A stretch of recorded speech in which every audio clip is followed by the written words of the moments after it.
A young man with spiky black hair stares, a mask of shock. Ren, 22, kneels before a regal woman who declares him worthless. Her damning words echo as Ren stares in shock.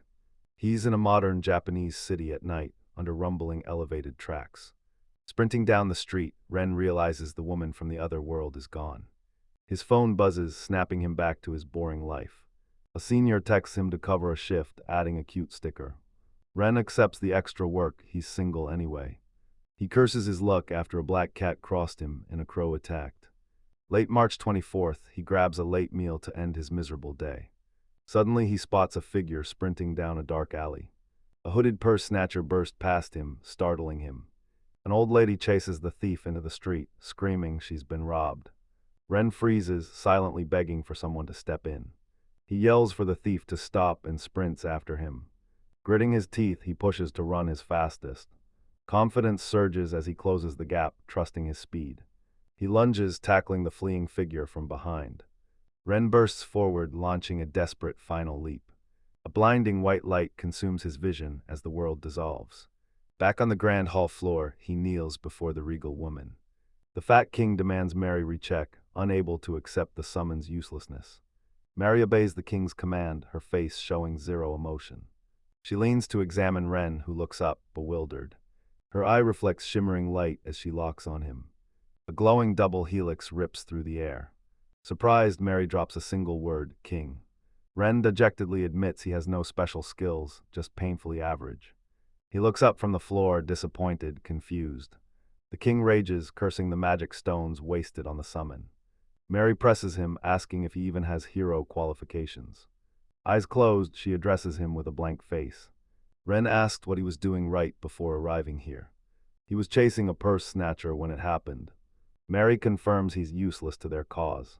She realizes the real hero was someone else. Ren was just closest to the action. Ren faces the bitter truth. His summoning was a mistake. The king fumes, doubting this useless boy can help. Two armored guards watch the scene with stern faces. Ren despair slumps on a bench, useless in this new world. He remembers how anime heroes get special powers when transported. He wonders if he can see the real summoned hero's abilities. His eye widens, locking his gaze onto the air. The glowing DNA helix reappears before him, hanging in the air. He's stunned he can see it. Could this be useful? His eyes widen in shock, seeing something new. He squints, spotting glowing text woven into the helix. Words resolve, revealing his new powers. Infinite item box, king skills. He grins, thrilled his skills earned king, even if he's no hero. Excitement turns to terror, imagining he's forced to fight the demon lord. He vows to keep his new powers a secret. Mary's cold voice cuts through, ordering him from the castle. Stunned, Ren pleads with her, send him home or help him survive here. She scoffs. After all her effort, she no longer cares for him. She waves her hand, ordering her guards to toss him out of the castle. Panicked, he shouts, without money, he'll starve on the streets. She screams she doesn't care, his death is just an inconvenience. A guard escorts a dejected prisoner from the castle. The massive guard calls the order cruel and offers a small sign of pity. Ren, Lornelly, and an armored guard wait outside the imposing castle walls. Clink, the guard flips a coin into Ren's hands. One thanks him through tears as the guard calls him a good person. Ahab introduces himself, admitting he only helped because he pitied Ren. From a distant town, Ren gazed out, asking where he'd go now. Ahab needs money to survive, so he decides to become an adventurer. The guild offers everything from odd jobs to monster-slaying quests. Ren's in deep trouble, knowing nothing about this world's money or customs. Ahab thinks, despite the cruel queen, he met one kind person. Ahab reveals he's also an outworlder and tells Ren to survive. Ren walks alone across a windswept field, burdened by his new reality. He pushes on, hunting for work in this strange land. His old life sent by his casual text flashes. He bows his head, one sweat drop tracing his cheek. Forcing a determined smile, he resolves to survive in this new world. He steps into a bustling medieval town square. Relieved, he reads the signs, identifying the town as Terrarian. Following Ahab's tip, he spots the massive Timber Adventurers Guild. He pushes open the door and steps inside, nervously curious. Behind the desk, a stunning blonde in a pillbox hat scribbles with a quill. He's instantly captivated by her beauty, blushing. She looks up with a bright smile and asks how she can help. He nervously approaches the counter to register as an adventurer. Farah smiles, assuring him anyone can register. Her dazzling smile makes Ren flinch, overwhelmed. She hands him his new adventure card featuring 2 dragons. Farah explains the guild's ranking system from F to S. Pointing at a pyramid, she breaks down the quest ranks. Ren finds the system simple. S rank must be incredible. Smiling calmly, he confirms shrink adventures don't exist. He sees the system as a national reserve for crises. She points to a board packed with quests. She explains that goblin hunts are the standard start for rookies. Ren looks disappointed, thinking goblins are a total hassle. A warm smile suggests he pick a quest from the board. She shocks him, demanding he tackle 3 quests at once. He scans the quest forms, calculating he can finish them all by nightfall. He knows failing will tank his card's rank. Finalizing his registration with a smile, she wishes him luck. Ren clenches his fist, determined to tackle his first job in this new world. He starts a new chapter, sweeping an old woman's cottage courtyard. An old lady smiles, praising Ren's strength. Ren somberly suggests her life is lonely. She reassures him she's used to being alone. Looking worried, he asks if the country is dangerous. She says there's no war, but monsters just raided the town. Ren's profoundly relieved he wasn't picked as a hero. The woman thanks Ren for cleaning her yard. At the guild, Farah says the cleaning quest was hard to fill. Ren's grateful for the chance to learn about the world. He tells Farah he's off to finish his other jobs. Ren strides down the narrow street to his next task. Bright sky has fluffy white clouds. For his second job, he scrubs a local shop. Task 3, he clears a filthy, trash-filled waterway. He realizes both his new clients were widows. A brick chimney towers against the cloudy sky. Farah's stunned, Ren already cleared all 3 quests. He confirms her surprise, giving her the completed quest slips to check. Beaming with pride, she rewards his hard work. He questioned the coin's worth, accepting her consolidation offer. Farah notes suits are popular in Alip. Ren sweats, unable to fix the misunderstanding. She praises his outfit again, saying it fits Ella perfectly. Farah explains the currency, 100 copper for 1 silver. She reveals item boxes, rare gear strictly guarded by royalty. Ren knows this prevents economic chaos from massive trades. He realizes his item box must stay secret. Smiling, he asks for more requests. He declines, needing to find a place for the night. Farah offers an inn introduction, a new quest. Ren beams with joy, thanking her over and over. He walks a stone path to a rustic building. A cat girl in a yellow uniform greets him at the door. She leads him to a vineyard, asking him to help clean. Ren gets the magic mess and agrees to help. He kneels, hand touching fallen grapes. A mysterious voice announces his king of harvesting skill leveled up. Ren jumps at a voice only he heard. He realizes only he can hear the voice. He asks the maid what she said, but she stares back confused. Grapes in hand, he wonders if he's truly changed. Maid instructs him, separate grapes from weeds. Ignoring the voices, he locks in on the task. Sky darkens as the sun sets. Ren stretches, satisfied, announces the vineyard cleared. Grateful, the maid hands him a massive bunch of grapes. She gave a personal gift, separate from guild pay. He walks through town at dusk, cursing his meager pay. He shivers, the evening air chilled him. Ren discovers this world has seasons, it's autumn. He frets about money for winter clothes. Hazy clouds shroud the dark night sky.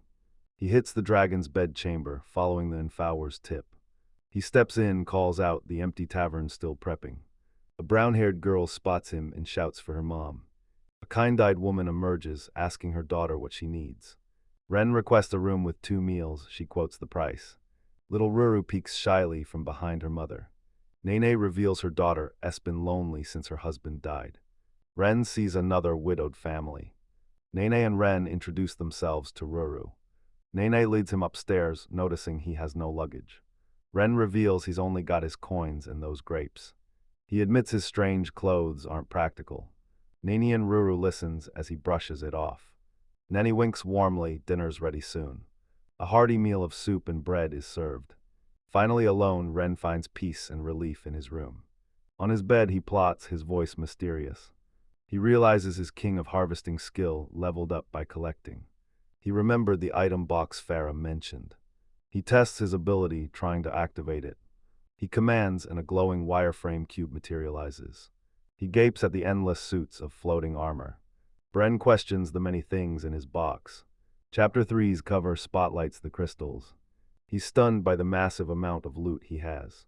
He flashes back to his mundane all-day cleaning. He realizes this gold dust is a rare upgrade.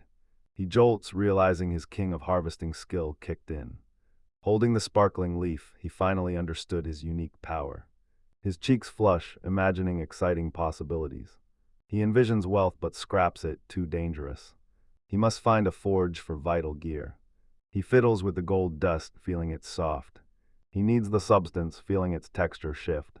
He watches it turn white, the gold gone. Confusion hits as he eyes the new material. Something feels off, so he appraises it. He unleashes King of Forging, analyzing the substance. The screen identifies the material as orichalcum. Ren stammers in disbelief at the shocking revelation.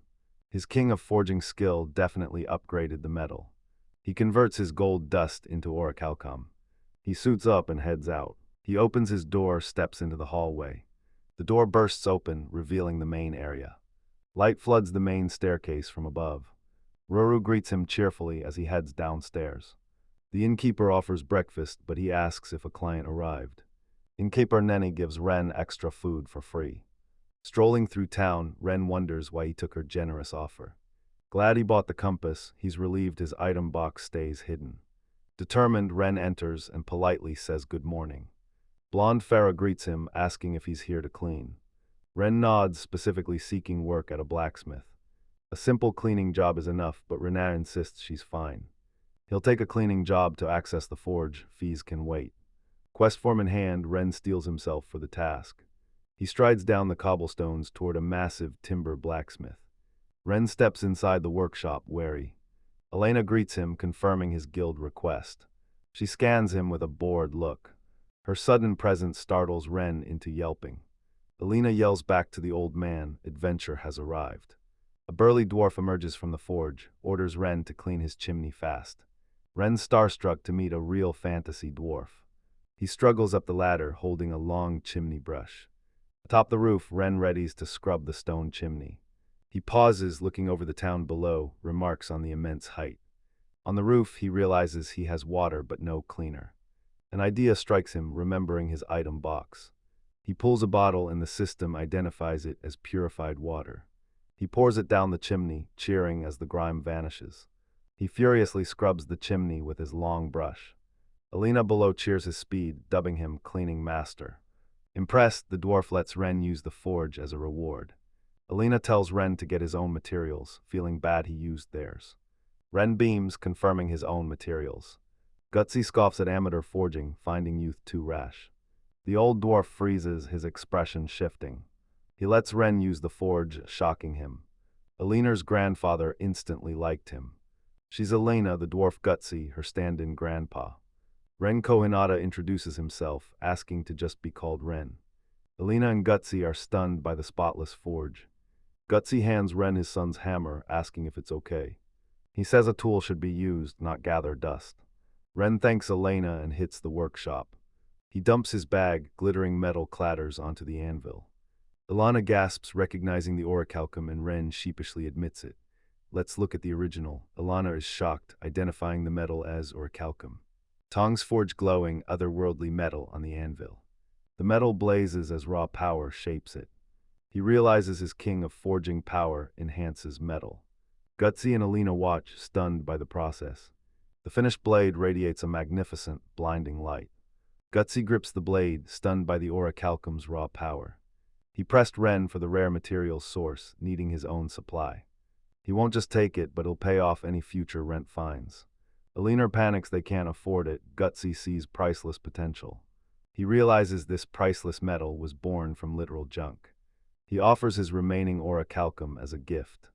Gutsy's hyped by the metal's insane magic flow. Elena apologized for her grandpa's obsession, checking Rena was sure.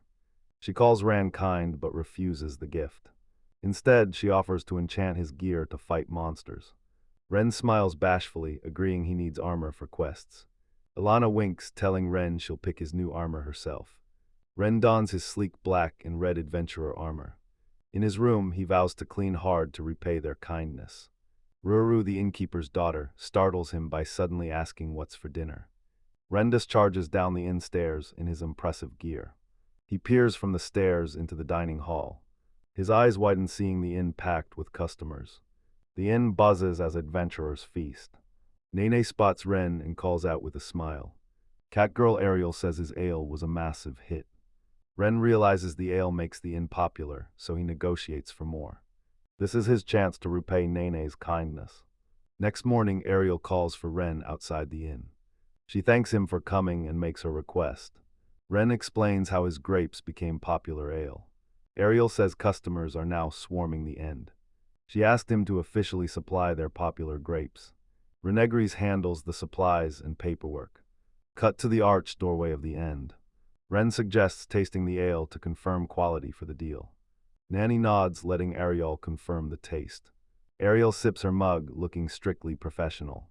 Ale hits her lips. Her eyes snap open as Renan and Nene watch. She sputters, "It's delicious, too good to hide." Nene beams, confirmed. Ariel seals the deal and takes charge of the Merchants Guild. Ren's baffled, no ordinary maid acts like this. Ariel reintroduces. Nanny reveals Ariel is her daughter and the inn's true owner. Stunned, Ren questions her maid status. Ariel grins, revealing the outfit is a disguise to test his customers. Later, outside the inn, she calls Ren's name. She thanks him, saying everyone is grateful for his help. She warns the town suffers hardship, arrogant nobles roam. She says most adventurers are selfish, but he wasn't. She leans in close, Ren blushes, flustered, as she says she likes him. She's hyped to team up with him. Bright skies signal a new day. Ren finishes sweeping as an old lady thanks him for helping. Scene moves outside a building, the adventurers likely dead. Pharaoh warmly greets them at the guild counter. He reports finishing 4 cleaning jobs, she confirms. Pharaoh asks Ren if he's taking on a subjugation quest. Ren admits he's anxious and needs proper weapons and armor first. Pharaoh warns him staying Efrank won't help the guild. He recalls his debt to the end, thriving from his efforts. Determined, he asks Pharaoh for an F-rank quest and finds one instantly. Ren pales reading the request, a forest goblin hunt. Pharaoh watches him silently, sensing his hesitation. She slams her hand on the counter, demanding to join his quest.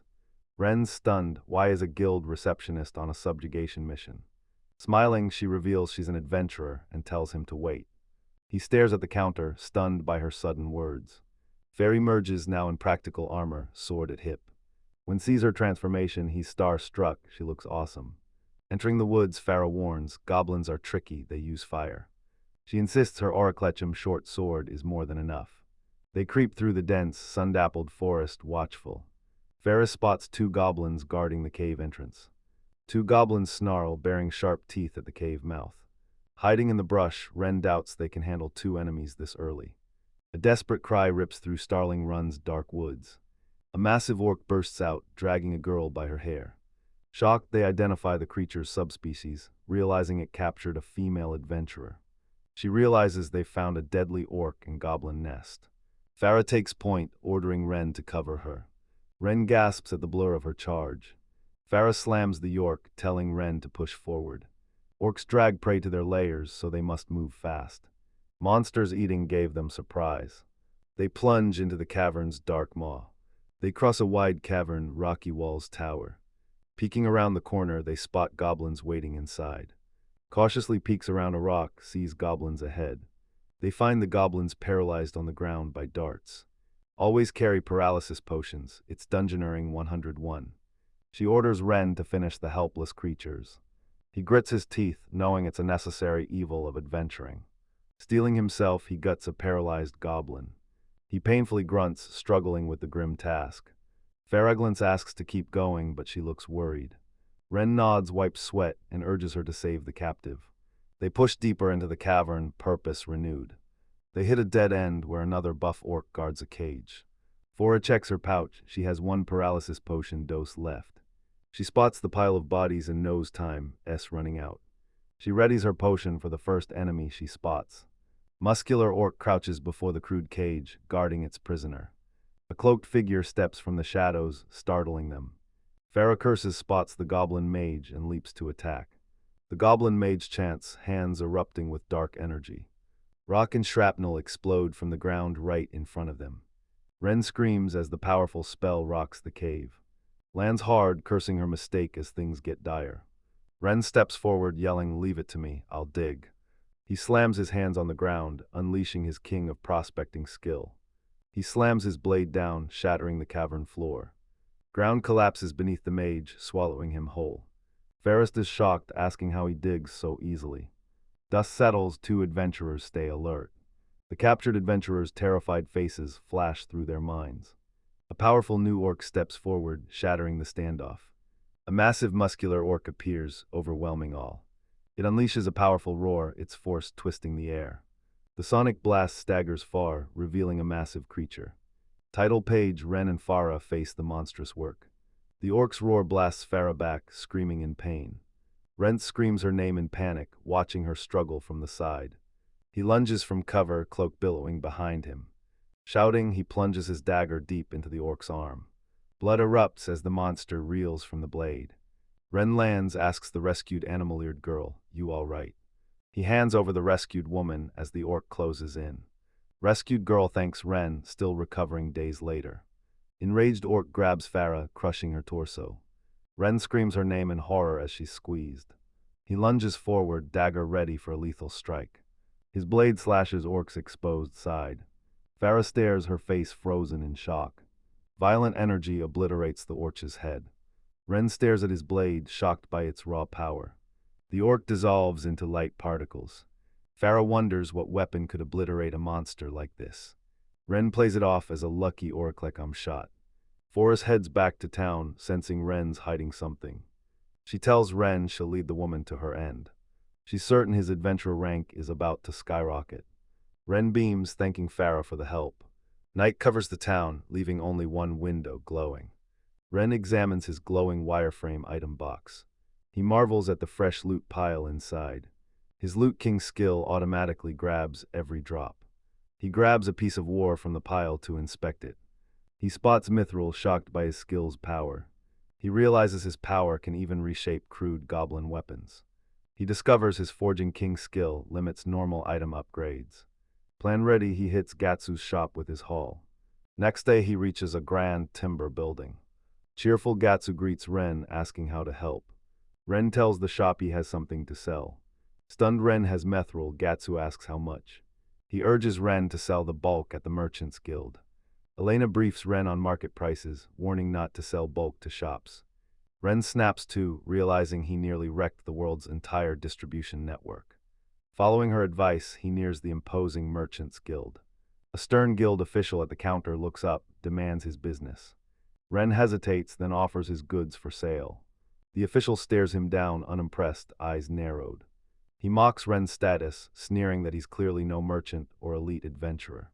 The guildman dismisses him, inventory full, leave. Ren leans on the counter, moping about his rejection. A gentle voice calls his name, Kajana Tassin, shattering his despair. The old woman thanks him again and asks why he's there. Ren explains his predicament. He was turned away selling goods. Nebros muses, turning away from the counter. She tells the official she'll hear Ren, inviting him back. The official freezes, realizing Ren knows the powerful Nibrasama. In a lavish office, Nibres glares at the trembling official.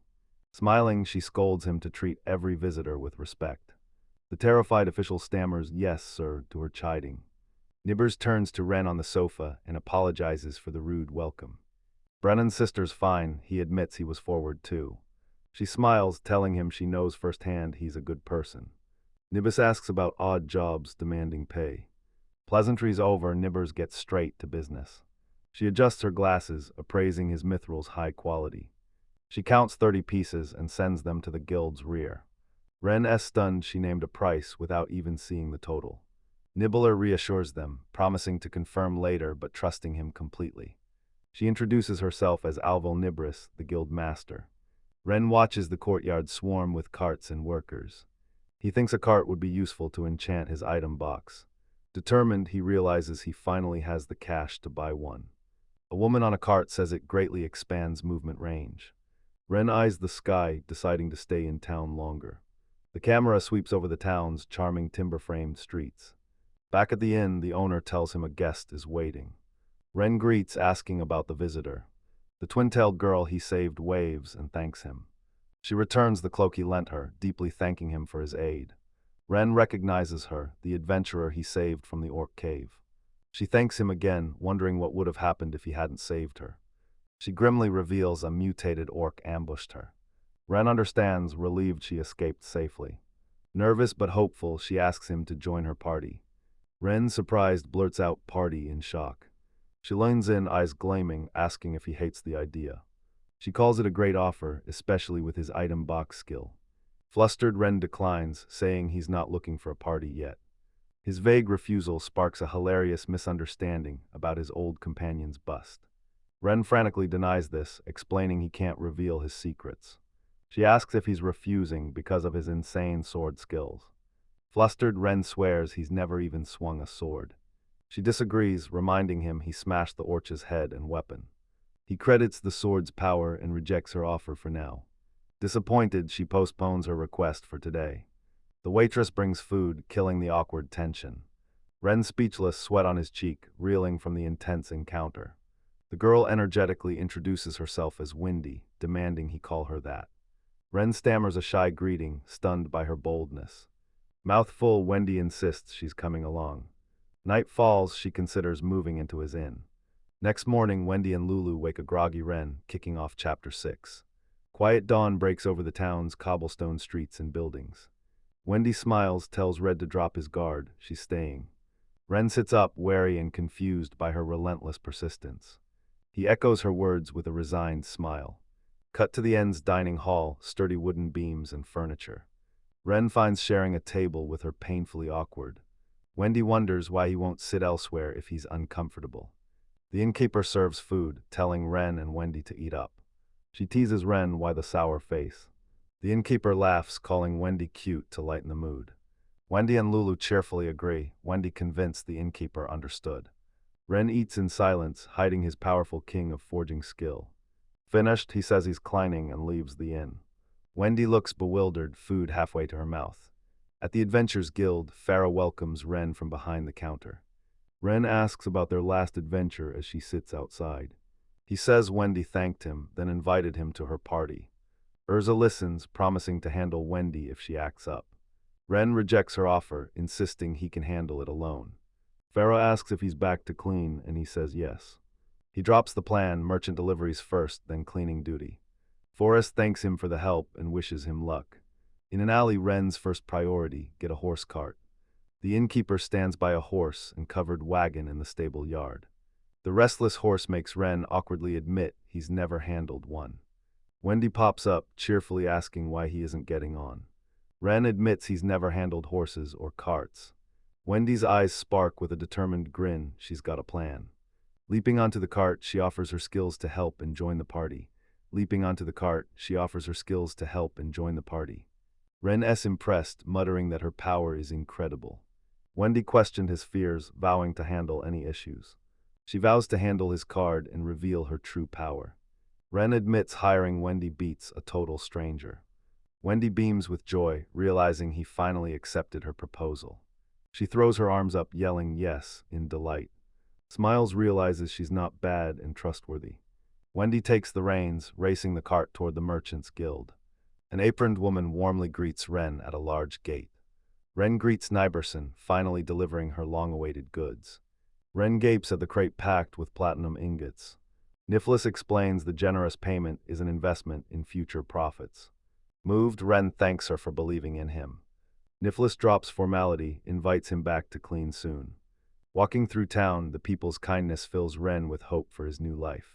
His stroll leads him to the familiar half-timbered blacksmith's shop. Inside, Alina greets him, explaining her grandpa is buried in work. She worries the old dwarf will collapse from overwork. Elena reveals his oracle is unexpectedly difficult to work with. Ren grips his chimney brush, agreeing the metal situation is serious. High on the roof, Rendy scrubs the blacksmith's tall stone chimney. After hours of brutal fighting, the hero finished it with one devastating blow. Original 26 words, output 13 words, cut 13 words, my interpretation of cut 25 unnecessary words. Gutsy the dwarf steps out, showing Ren his incredible new shield. Ren grips the gleaming jewel-encrusted orichalcum shield, awestruck by its craftsmanship. He sizes up the shield against the short sword he forged. Gutsy noticed the difference, which the young man confirms. The dwarf beams, explaining orichalcum needs a special knack, and admits his limits. Gutsy points and demands Ren marry Elena, shocking them both. Blushing with rage, Elena confronts her grandpa, but he ignores her protests. Ren, flustered, begs the dwarf to stop teasing him. Gutsy and Sixai insist the god of forging wants Ren's bloodline. Ren knows his summoned power is the only reason for this marriage, a pathetic excuse. Mortified, Elena grabs Ren, drags him away, apologizing for Grandpa's strange behavior. Leaving the shop, Ren apologizes to Elena for the awkwardness. Twintails sprints down the street and calls out to him. She confronts him, furious he left the horse and cart to run off. Wendy protests, insisting they travel together as a party. The sky darkens, casting a somber evening mood. Later, Ren and Wendy sit alone in the in-square dining hall. Wendy pouts, sulking they aren't a party despite joining. Ren hired her as a driver, but they aren't an official party. Wendy explodes, accusing him of only wanting her body. Ren warns Wendy to stop being mean before Lulu copies her. With a thoughtful expression, Ren addresses Wendy, sweat on his brow. At a table full of food, Ren asked Wendy her plans for the day. She says she's got no plans and was heading to bed. Ren turns serious and invites her to his room to show her something important. Wendy's face lights up with excitement, and she eagerly asks what it is. Ren has to tell her something for their future. Companion leans forward, excitedly asks if he'll reveal his great secret. Wendy listens to his words, her pouty expression suggests she's barely patient. In his room, Ren warns her that what he's about to show must stay secret. Deeply moved by his trust, she's touched when he asks if she's finally his true companion. Agrees, prompting an overjoyed Wendy to promise she won't tell anyone. A glowing wireframe item box materializes midair, leaving Wendy kneeling on the floor, stunned. Shocked, she whispers, asking if this item box is his secret. Ren shushes her, tells her to watch closely. He touches a worn dagger, and with a flash of light, it transforms. Wendy stares, speechless with shock. The title page shows Ren holding the restored sword as Wendy exclaims, his battered weapon gone. She inspects the blade and asks what he did, realizing it's no longer just iron. Ren explains his skill, superior exchange on anything he touches. Stunned, Wendy asks if that insane skill is real. She raises her bow, begging him to transform it too. Ren locks in and agrees to try. Wendy marvels at her enhanced bow, perfect in her hand. She tells Ren this weapon lets her crush any monster. He smiles, proud his hard work paid off. Wendy softens, thanking him for the secret, and he vows to meet her expectations as a partner. With Wendy on his side, Ren can finally tackle bigger adventures. He reveals his plan for the car's Amin, sparking Wendy's curiosity. Ren smiles, remembering helping Wendy, and wonders what the real mind reveals. While Ren cleans outside, Ariel asks if he was out on a quest. He reveals he went to the castle, surprising her. Ariel's worried about Mary, who messed up and got kicked out. Ren's shocked by the news, what happened to the powerful court magician. Ren recalls his past, fearing he was summoned for war. Wendy worries, he agrees. Worn parchment reveals their next task, copper mining. Wendy asks his mine plans from the wagon. She teases him, asking if he'll mine all that ore with a tiny trowel. Ren smiles confidently, replying he won't get it all, but he's prepared. Wendy smirks, reminding him she's an archer. Smiling brightly, she asked him to craft her arrows. Ren tells her to stop being so formal since they're companions now. Wendy's touched by Ren's kindness on the wagon. The wagon rumbles down the path, heading deep into the forest. Wendy shouts something approaches, Ren wonders what. He panics as monsters swarm their wagon. Ren grabs an arrow, testing his new earth magic. A ram monster charges, its massive hoof slamming their wagon. Two rams charge, horses rear, the driver screams for help. Wendy fires an enchanted arrow, stunned by her massive new power. The arrow strikes, shattering the monster into rock and dust. The enchanted arrow's raw power leaves Wendy breathless. Ren leaps out, sees the monster's simple movements, confident he can handle it. Dodging the charge, he shatters the second monster with a roar. The slain monster lies on the road beside the wagon. The merchant clasps his hands, overwhelmed with relief. Wendy warns the merchant to be careful and hire proper guards. Ren and Wendy watch the merchant leave, warning him to stay safe. Ren realizes his loot skill now affects companions since forming a party. He pulls a mysterious orb from his pouch, questioning its power. He inspects the disc, shocked to find it's a gem. Wendy's eyes glow, calling it a rare find he's lucky to score. She explains killing a monster with the gem drops another one. Pumped to become a summoner, Ren activates the gem. The wagon rolls on, carrying adventurers to their destination. Ren leans out the wagon, grinning as he finally spots the town. A covered wagon halts at the vast mountain settlement, Karzamine. At the wagon, Ren explains this dwarf settlement is now a monster den. He explains regular ore is present, so adventurers like him take mining jobs. Entering the mine, Wendy joins the guard, much to Ren's relief. A sudden skittering sound echoes through the torchlit timber tunnel. Torch raised, Ren yells as he spots the source of the noise. He spots spider monsters. Wendy realizes his dead spider arrows one-shot them. Ren says dead spider, Wendy warns of venomous fangs. Grimacing, Ren realizes he should have brought an antidote. He locks in, remembering the world tree leaves inside his king item box. Pan down the dark, empty mine shaft. Ren pries ore from the cavern wall with his trowel. He holds up the piece of war, proud to have dug it out. His king's skill works, he's confident he'll gather the copper. Ren suspects rare ore lurk deeper inside, as Wendy calls his name. Wendy, drawing her bow, declares her monster hunt complete. She dispatches 2 goblins, tells Ren she's going deeper. Ren's stunned by her rapid fighting. He asks if she's okay, but she's sure his buffed arrows provide all the power she needs. They venture into a vast cavern with shimmering, ethereal walls. Ren spots a massive mithril vein in the shimmering walls, straight out of a movie. Wendy readies for monsters while Ren inspects the ground.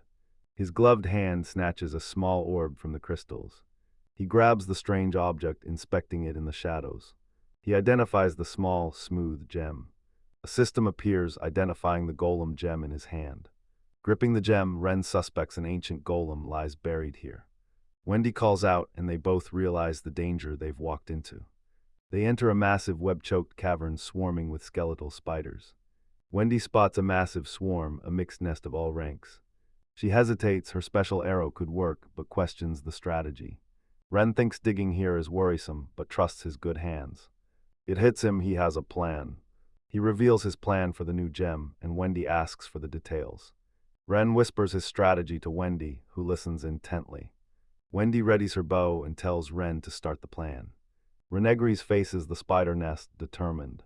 He thrusts the gem high, commanding the golem to awaken. A massive stone golem erupts from the ground right before them. Eyes glowing, the new golem smashes through the thick webbing. The title page reveals the golem silhouetted against the dark cavern, battle-ready. Its stone fist crashes, shattering a crystalline spider to shards.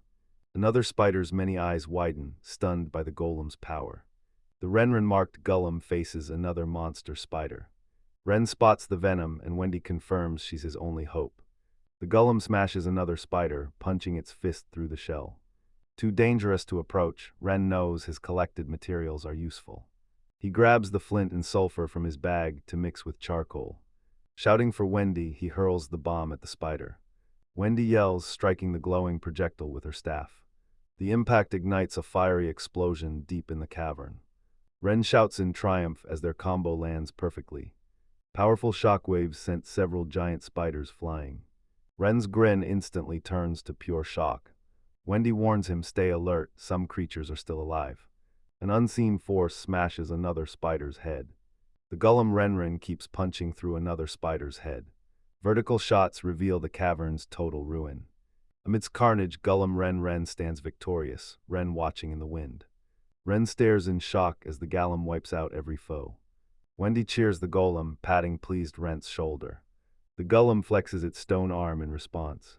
Night falls as stars fill the sky. Wendy sees it's late and calls for camp by the wagon.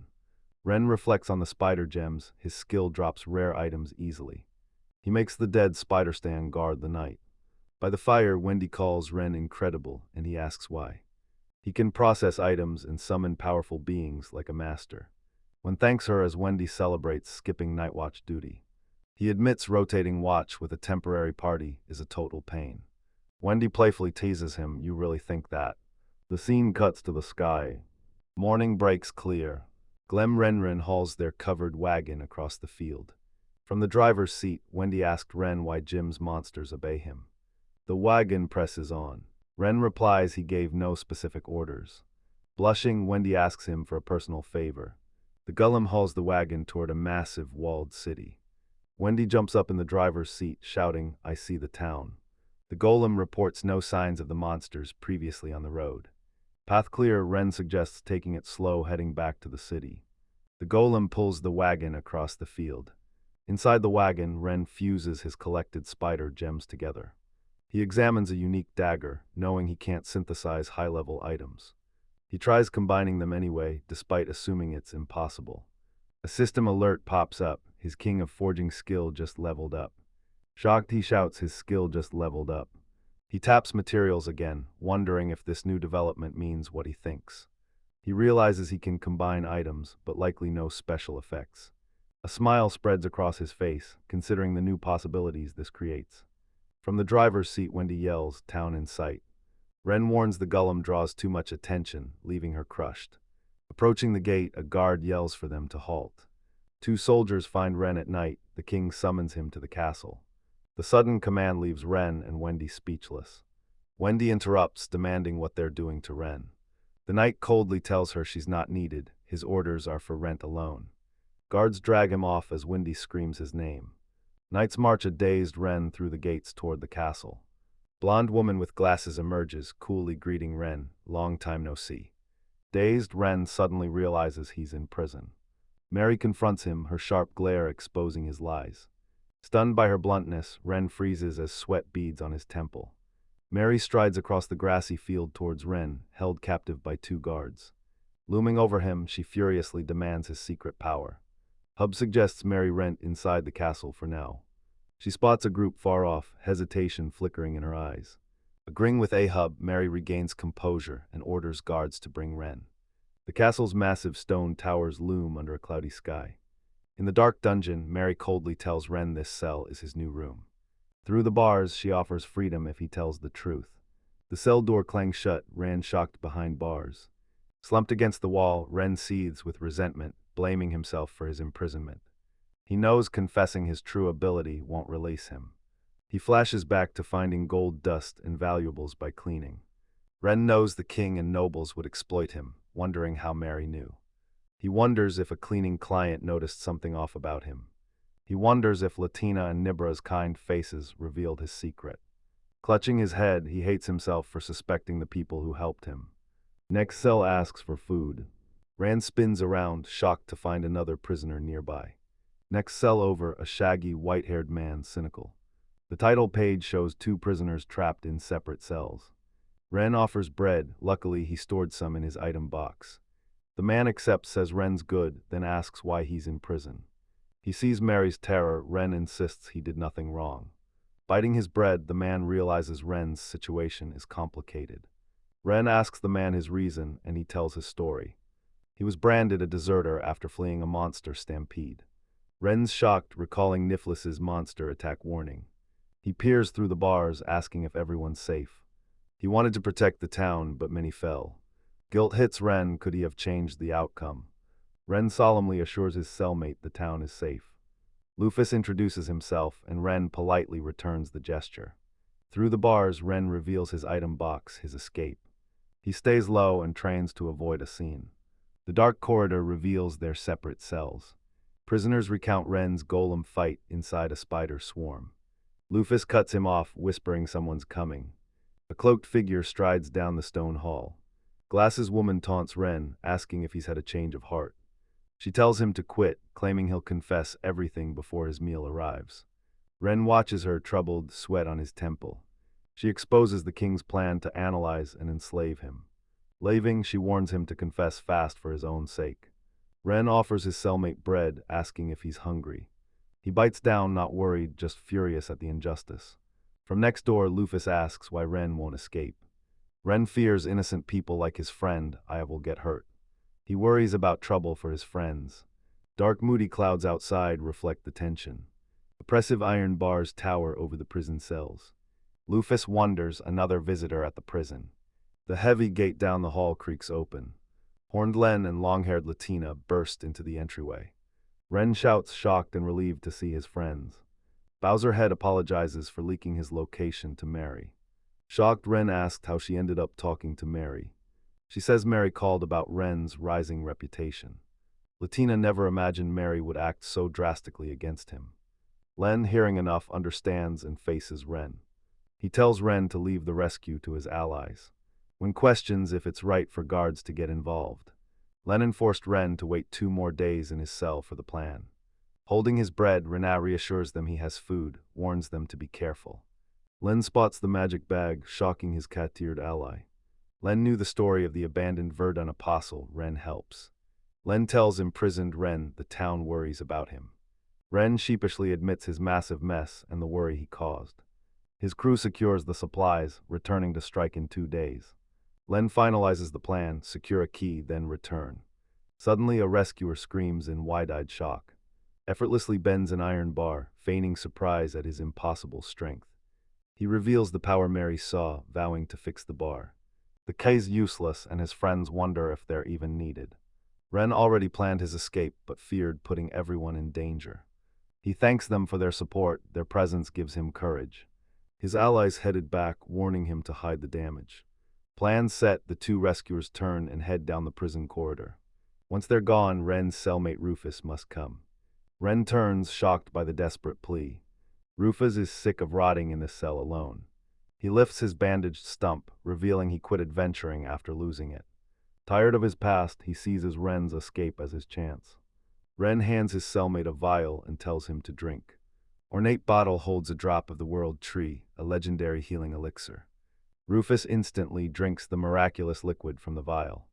Light explodes from his body as he screams. He stares, disbelieving at his hand, his arm restored. Ren stares, shocked by the massive power he effortlessly commands.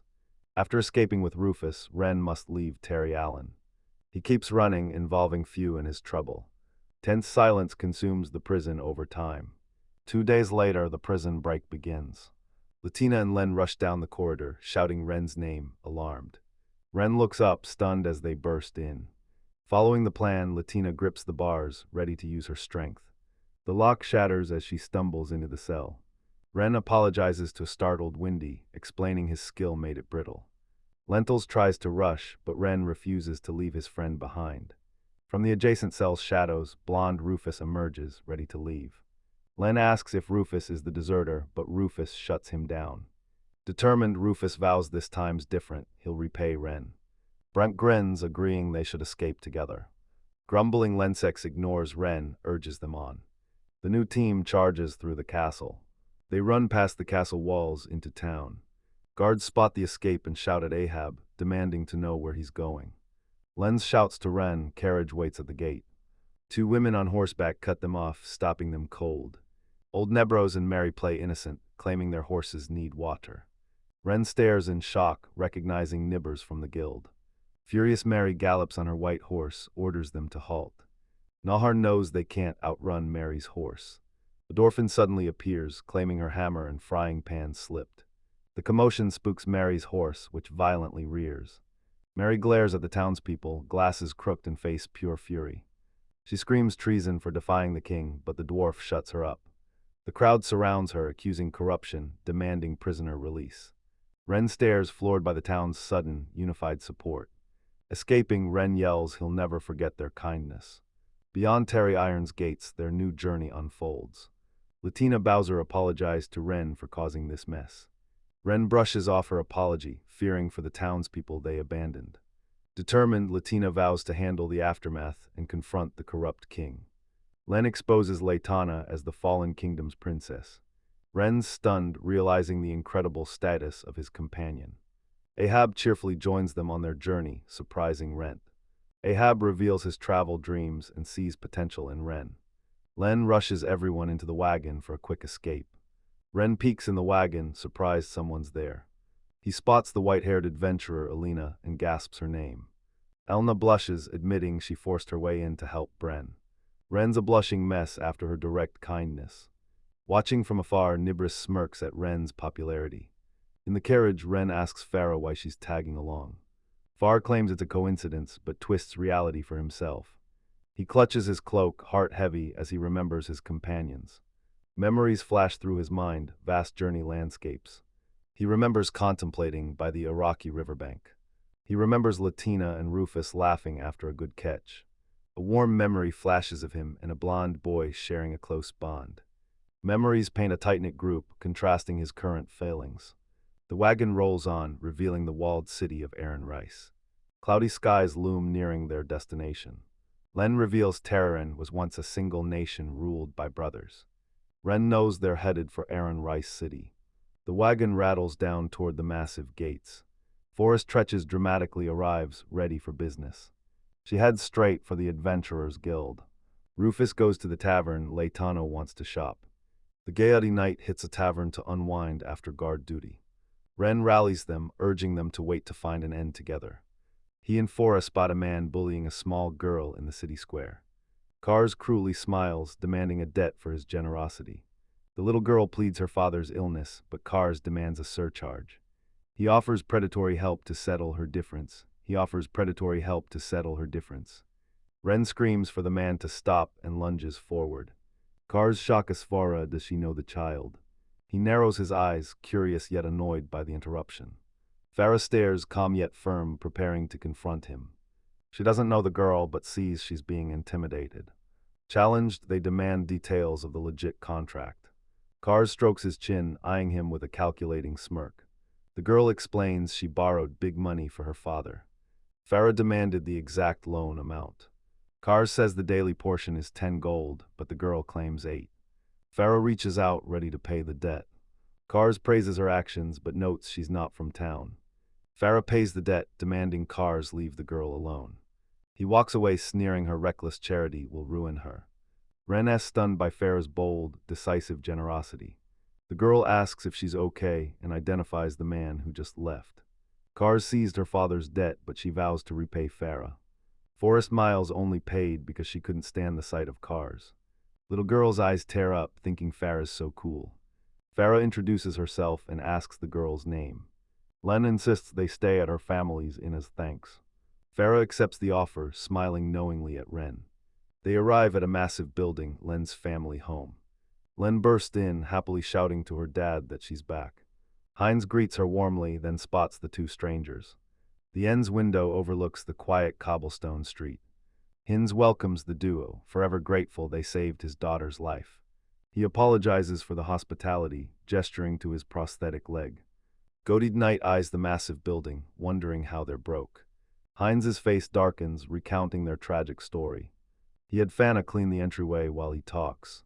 Ren feels uneasy, sensing a story he'd rather avoid. The group reveals the inn was once a thriving family business. Ren feels a knot of dread about the tale. Heinz recounts worsening misfortunes, from mishaps to injuries. Things turn dark when his wife dies at the Merchants Guild. Brennan Farrell listen, shocked and concerned. After his wife died, Heinz fell deathly ill from grief and exhaustion. He realizes the loan was a trap to bury his family in debt. The tragic story hardens Farah's face. Goated Knight and Forrest fall silent after hearing the tale. Rufus finishes off to the Adventurers Guild. Farah announces she'll join the group as the ponytailed man hits a tavern. The heavy door slammed, leaving Ren alone in echoing silence. Heinz apologizes for dumping his tragic story on the newcomers. Ren reassures distraught Heinz, his friends left overwhelmed, not uncaring. Inspired by Ferris, Ren sells equipment for money. He hands Heinz a glowing vial, insisting he drink it. Ren smiles, telling him his new strength means he can fight back. The new chapter opens with quiet town rooftops. Heinz stares at his hands in shock, his leg pain is gone. Ren lands in a beautiful, neglected garden, questioning his presence. Heinz and his late wife Fana tended this garden together. Renaz hides in his daughter to clean up while he finds Fana's grave. Hein agrees, gratefully asking his daughter to lead Ren. He stares in awe as a massive tree reaches for the sun. Touching the bark, he admires the beloved tree. A disembodied voice thanks him for his kind words, leaves swirling around him. Ren's mind blows, he jolts back, utterly shocked. The tree recounts Lyra spoke daily, shining like the sun. Ren gapes, asks if the tree just spoke. The tree mourns Lyra's death, helpless to comfort the family. It asks Ren what power lets them talk. Ren theorizes this strange ability might link to his golem. He knows the tree hides more than just Lyra's past. The tree's voice wails over Lyra's death and Heinz's suffering. Ren jolts, realizing this tree witnessed every tragedy. The tree was helpless before, but now Ren listens. Ren smiled, asking how else he could help. The tree thanks him, reveals it's nameless, and asks him to name it. Flustered, Ren names Lyra's cherished tree Liju. The tree's voice rings with joy, proclaiming love for Leju's name. Ethereal Ruthen materializes her form, granted by the name. Ren recoils, mind reeling from the spirit's sudden arrival. With a body at last, tree spirit Leju can finally avenge Lyra. Ren intervenes, tells her to wait, gets her anger. He begged her to let his team handle the human lord. Leju thinks, then bows her head, quietly accepting his request. Relief washes over Ren, and he lets out a grateful sigh. He tells Rufus the naming contract let the spirit materialize. Clouds loom over the town's quiet rooftops. Ren's companions complain they lack info due to secretive nobles. Ren listens intently as his party debates their final crisis. A companion notes the Lord's poor reputation means their harassment backfires. A teammate wonders how to rebuild the inn, then reveals a genius plan. Ren's determined face lights up as he declares his plan. Morning hits the rooftops under a bright, clear sky. Ren's two companions hype their new food stall, the Dryad's Hearth. Sizzling lamb skewers are the stall's star specialty. The delicious smell pulls in two passers-by, curious what it is. Townspeople flock to the new food stall, lured by the aroma. In the bustling inn, a customer shouts for another pot of stew. Apron on, Ren's sure more hands and gear can beat the gloom. Heinz excitedly tells Ren the business exploded, thanks to his cooking. He thanks the customer, relieved to make his payment. Woman tells Ren to gain more fans before the Lord acts. Ren unveils a fluffy sheep as the crowd's new mascot. Two girls squeal at the cute sheep, eager to hold it. His friend reveals macuration costs just one bag of feed.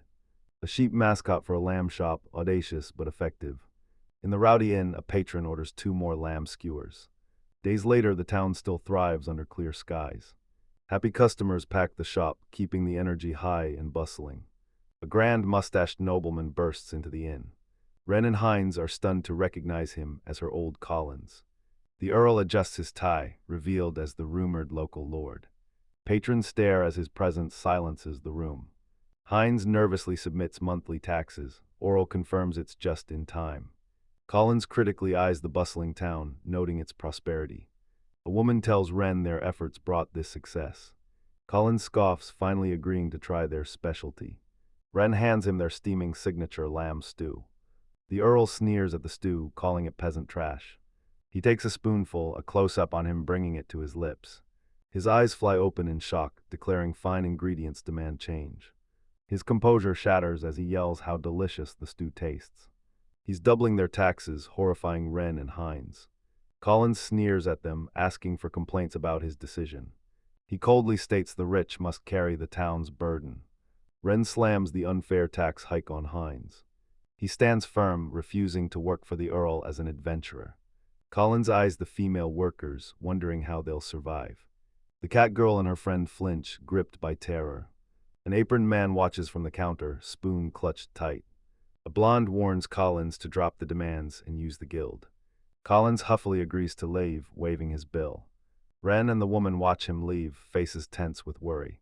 They expected trouble, but this insane demand is way too much. Hein warns they're running out of cash to keep operating. He fears the Merchants Guild will join powerful Earl Collins. Cloudy skies loom over the grim interior. A woman bursts in, crying no shop will sell supplies.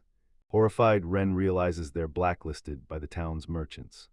Heinz apologizes, blaming himself for this mess.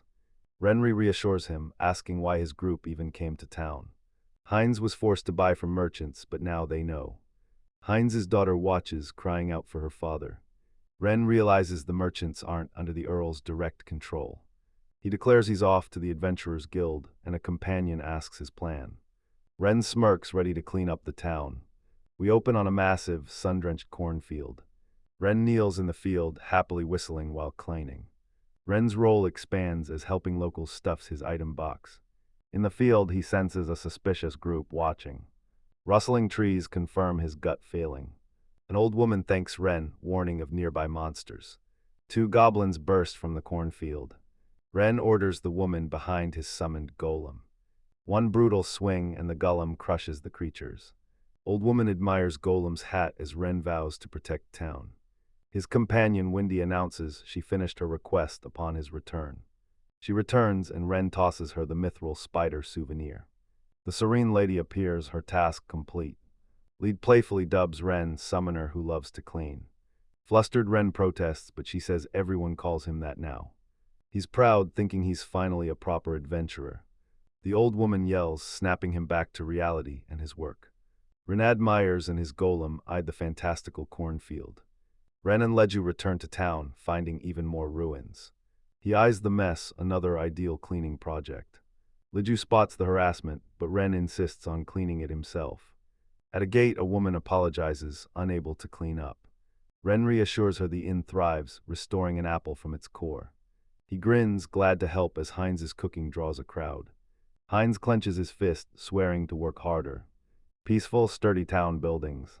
Ren and Leju sneak through the woods as night falls. They move silently through the forest as their mission starts. They scout the ruined building through a broken window. The target trips a glowing magic wire. A shadowed man eyes the sudden light. His eyes widen in dawning terror. A shadow spider lunges from the dark. Men inside screamed pure panic. Thorny vines erupt from the floor, snaring another target. Peeking inside, Ren asks Leju if she caught the targets. She emerges dragging a man in vines, confirming she's caught all the Lord's men. Rufus thanks Leja, then asks Ren why he came. Three bound captives sit inside, refusing to talk. Rufus clicks his tongue, frustrated by their defiance. Haptils fled, leaving them, as Rufus vows to make prisoners talk. Ren steps in, warning them to behave in front of the guests. His ally insists these hired thugs deserve to pay. A bound man trembles and sweats, pressure breaking him. Suddenly Ren hits on a brilliant solution. He displays a perfect, glistening red apple. He smiled, asking the stunned captives if they wanted some. He bites it, proving it's not poisoned and delicious. His allies are stunned by his bizarre tactic. The lead captive hesitantly takes the apple, bites. Ren offers a water skin, urging the man to calm down. The captive murmurs, awestruck, his heart feels cleansed. Ren grins, admitting his food is a total cheat. He longs to share this miraculous fruit with his family in town. Ren interrogates the leader, asking if he's a merchant. He confesses he was an adventurer, but desperation forced him into shameful work. Asked why they're targeting Collins, the captive claims he wasn't told. His bearded accomplice claims he was only hired for the job. Rufus' patient snaps, his face hardening with rage. Grabbing the man's hair, he snarls he's not kind like Ren. The prisoner breaks, revealing Collins tried to kidnap the general's daughter, Lyra. Leader cries they just wanted to oust Heinz for money and begs for life. Bren sees with grim certainty Collins acted from twisted resentment. Disgusted, Rufus kicks the men out, shouting he's done. The bearded man begs, knowing the noble's influence means the guards will never show mercy. Hab takes them to the capital, but Rufus warns the case could still be suppressed. Feeling responsible, Ren joins him to see justice served.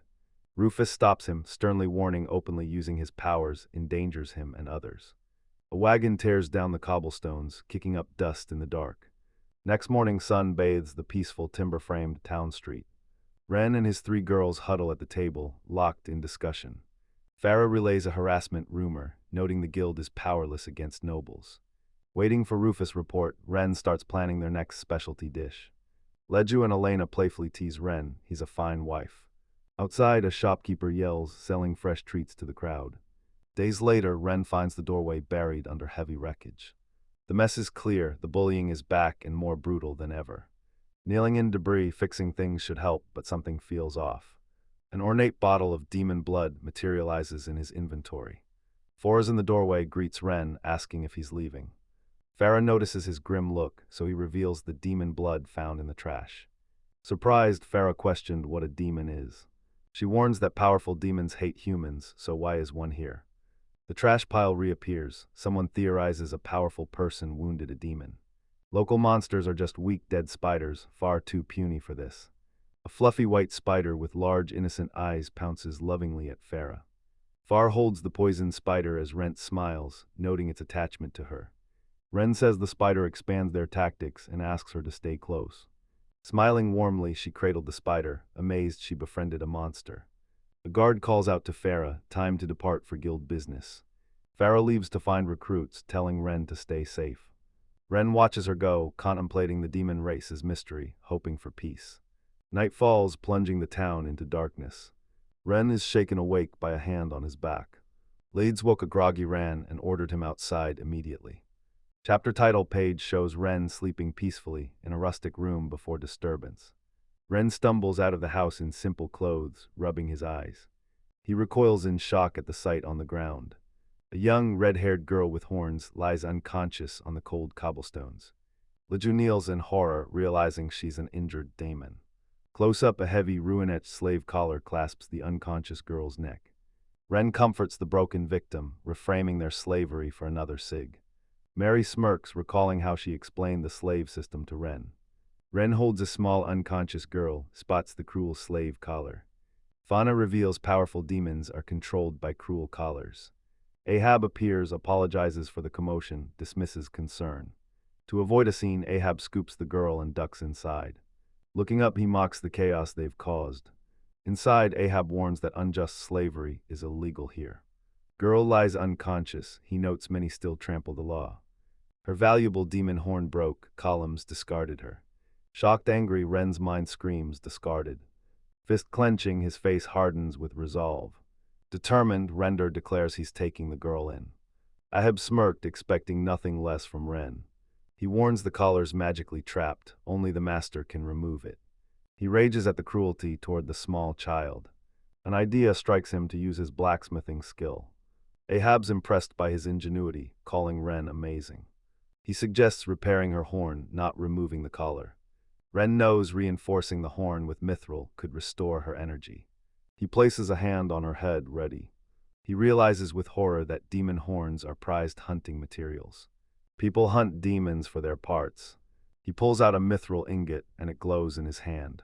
Kneeling beside her, he presses glowing mithril to her broken horn. Blinding light erupts as he channels his power. Mithril fuses with her horn, forging a perfect, shining replacement. He stares in shock, jaw dropping at the impossible feat. The girl wakes, stunned by Ren's power. She notes that with her horn repaired, only her stamina remains.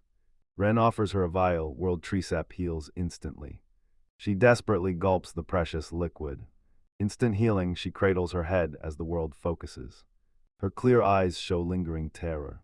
She jolts upright, scrambling to her hands and knees, pure panic. Terrified eyes dart around the strange room. Rufus kneels beside her, assuring her she's safe, no one will hurt her.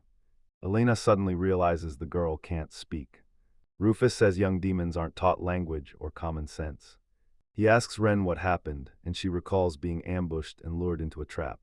Her mind flashes with a memory of an attack for unknown reasons. Rendez insists they must first make her feel safe. He summons a fluffy sheep out of thin air. The creature suddenly appears, startling the girl. The sheep nuzzles her cheek, its soft wool a comfort. She relaxes, her fear turning to curiosity. Ren clenches his fist, declaring fluffiness is justice. Rufus vows to protect her until they reach Corns. Renegades suggest Elena and Wendy can teach her to speak.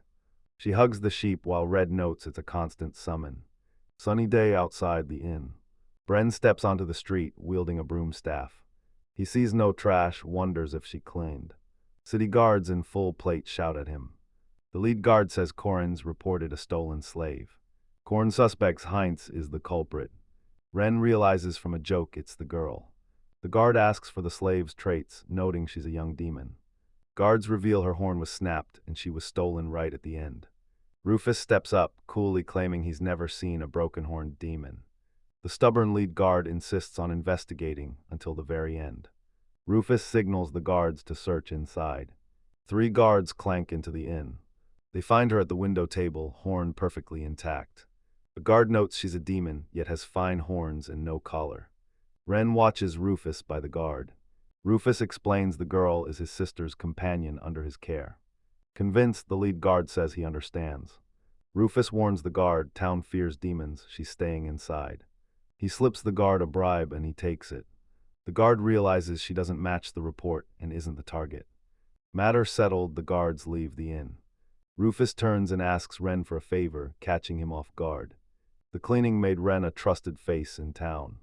Ren blushes hearing he's so well known. Rufus asks why Ren started cleaning the town. Ren loves it, finding it beneficial. Rufus smiles, calling Ren's efforts a massive help. He says the guards were wary, but Ren has earned the town's trust. Rufus's trust paid off, and the guard fund waived their entire bill. Ren blushes, realizing his simple actions made a huge impact. He looks away, processing the news. Across the room, the demon girl pouts at Ren. She turns away, face flushing red. Wendy asks if she likes Ren, reminding her he healed her horn. She looks back at Ren, her face softening with affection. Renewed, Ren accepts another cleaning request. A girl in pigtails asked if he's safe out after the incident. Ren promises to speak to the guards for her. The little girl gushes thanks as he leaves. Broom in hand, Ren tackles his cleaning duties. Work leads him to a quiet cemetery where a mysterious figure watches him. A figure stalks Ren from behind a tree. Ren gets straight back to work in the cemetery. Ren jumps as his mithril and spider allies sense a sudden threat. 3 rough adventurers step from the woods, sneering at him. Ren instantly recognizes them as corrupt Colin's cronies. The thug leader tells Ren they have orders to capture him. Stance's ground defiantly refuses their absurd invitation. The bald thug cracks his knuckles and laughs, accepting the challenge. Ren's spiders leap, shooting webbing. A sudden force blasts the robed, bald man back. His blonde swordsman curses defiantly, charging. Ren summons a powerful golem to intercept the foe. Golem's devastating blow shatters Blondman's summoned creature. The beaten men stare in shock, wondering what monster Ren is. From the shadows, their dark familiar reels at this unheard-of power. Quiet forest under a cloudy sky. Thick spider silk cocoons the 3 adventurers. A captive notices the spiders spared them from injury. Ren ponders his cheat powers, then turns in the thugs. He spots a shattered wooden sword. His enemies are attacking head-on. The view pans up from rooftops to the sky. Shyly, the young demon girl welcomes Ren home. Ren freezes, stunned she can already speak. Alette and Elena proudly brag about training the girl. Elena calls the child a genius, learning incredibly fast. Ren scoops the little girl, spinning her around. She beams with happiness, a wide smile lighting her face. He realizes she was deeply loved before enslavement. Lord Collins grills Corin for answers about the girl. Ren asks his team to name the girl. The girl hums, pondering a name. Ren apologizes for the trouble and suggests they name her. He and Elena are thrilled, agreeing to pick a good one. The little girl nods, a wide smile blooming. He excitedly suggests a name based on her pink hair. Ren instantly rejects the basic, uninspired idea. Elna names her after her blue eyes. She names it Claricris, a legendary blue short sword. Ren's thrilled, calling the name perfect. Claricris looks up, hearing her new name for the first time. Ren vows to protect her until they find her name. Overjoyed, Claricris shouts a heartfelt yes. Next morning, cheerful Claricris greets everyone. Her energetic greeting kicks off the day with joy. She cuddles her fluffy sheep, Ren watching. Farah greets Ren, confirming she's back. Fora explains she faced dangerous goblins. She thanks Ren, saying his sheep saved her in a pinch. Ren announces Claricris joins them. Farah kneels and asks the girl her name. Claricris shyly introduces herself, mentioning her siblings. Farah smiles, thanking the girl for the greeting. Ren is stunned by how easily Farah won the kid's trust. Ren starts clanging, debating what to do with Claricris. Farah offers to look after her and play together. Claricris is hyped to play with her big sister Farah. Ren entrusts Claricris to Farah, then departs. Farah and Claricris wave him off. The little girl shouts for her brother. He watches them, seeing a real mother and daughter. Ren walks, debating how to handle his fantasy. He finds adventurers queuing outside a building. A man explains Farah's help made everyone request her. Ren's jolted, everyone wants to hire her. He realizes rumors of the World Tree are spreading. Ren hits the GIL and confirms his cleaning shift. She reveals 3 requests waiting just for him. Ren surprised by direct requests he's asked to review. The receptionist reveals Farah personally vouched for him. He sees Ferris Trugel's role draw out his enemies. With new resolve, Ren accepts every request. Cloudfield's vast sky unfolds. Walking the streets, Ren feels eyes on him. He's relieved no one got hurt last attack. Armored Ahab closes in on the street. Startled, Ren asks if Ahab means him. Ahab confirms Ren causes the recent sparks. Ren expects thanks for helping, admitting he didn't know a thing. Ahab accepts their thanks as payment for the spear. He gives Ren a magnificent Calcum spear, a powerful weapon. Ren smirks as the orc warrior gem hits his item box. He realizes companions' dropped items land in his inventory. Ahab turns serious, eyeing Ren. He hands Ren a dark, spiky camping tool and sends him back. Ren agrees and heads back through the silent streets. Days later, Ren thanks Lord Cards for help. A poor man and daughter hand over a small pouch as thanks. Father and daughter look down, faces heavy with grief. Cars invites them back if they get sick, with a cruel smile. Ren recognizes the man, horror dawning. Lord Cars lounges in his lavish room. Over dinner, he asks his attendant about the two people he met. Cars corners Ren, exposing his secret slavery ring. Ren stares, sweat on his cheek, speechless. Clear watches Chris, wondering if Ren senses her. Cars asks the innkeeper if everyone's here. The innkeeper nervously reveals Fauna's gone. Tree Spirit leads you, warns Ren not to interfere yet. Chris looks up at Ren, her eyes silently questioning him. Ren stares at the rafters, asking the spirit if she's watching. She leaves him hanging upside down, confirms she's watching, and orders him to wait. She asks why he's reckless and when the man's gone. Ren warns Rufus is back so they can't trouble Hanzu. Liju huffs, annoyed, but agrees to wait. Cars mutters that something's off and he knows he's right. Subordinate warns Lord Collins and the demon tribe are near. Clearacris is stunned by the nobleman's arrival. Cars spots Clearacris's horns and spares her since she isn't collared. He scoffs, disgusted a demon learned their language.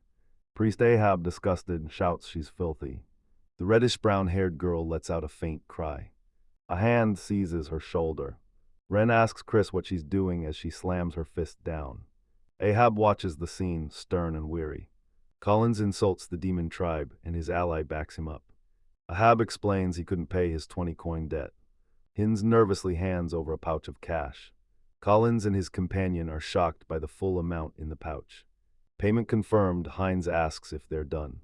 Frustrated, Collins curses, his leverage gone, and departs. The heavy door slams shut with a final thud. Wendy wonders who could ignore cute girl Chris. Ren realizes Collins is only after Chris's demon horns. Cut to a vast, cloudy sky. Ren's party walks through town, debating Collins' likely guild control. Farah investigates the guild to ensure Ren's items actually sell. Ren sheepishly admits he went overboard crafting for fun. Their spiky-haired ally doubts a fair guild agreement. They reach the Merchants' Guild to investigate. Portly's guildmaster Zagov reads a document, bored. Zagov glances up, dismissively annoyed. Farah introduces herself as an adventurer's guild rep, selling items. Zagov sneers, asking if they're just monster loot for his gear. When confirms they sell equipment, Farah watches. The guildmaster mocks Ren, asking if he's the seller or just found it while cleaning. Ren slumps, they reject his request. Farah firmly confirms this is the Merchants' Guild, they must appraise the goods. Zagaf reluctantly heads off to find the equipment manager. Their companion fears a scam, but Farah knows quality gear wins any merchant's heart. Reveals to Ren the guild also buys their items. She smirks, apologizing for hiding her investigation until now. Backroom, Zagov orders Bari to handle adventures. Inspecting a boot, a sudden order surprises Barry. Chewing, Zagaf dismissively tells Bari to quickly check the items. He claims fighting him is beneath his level. Bari scoffs his boss can't do appraisals. Zugov asks Bari to speak, but Bari only agrees to go. Bari greets the adventurers, introducing himself as their equipment handler. Clueless about the lie, Ren told him to start. He holds up a sheathed sword. Barry identifies the basic iron sword. Ren confirms the hilt's a world tree branch. Birion eyes the hill, sensing something massive. His eyes glow with power, readying appraisal skill. He asks where Ren got it, and the boy hesitates to tell the truth. Flashback, the party explores ruins. Ren reveals a massive loot haul from the ruins. Privately, Bari says something's wrong, he's not Zagov.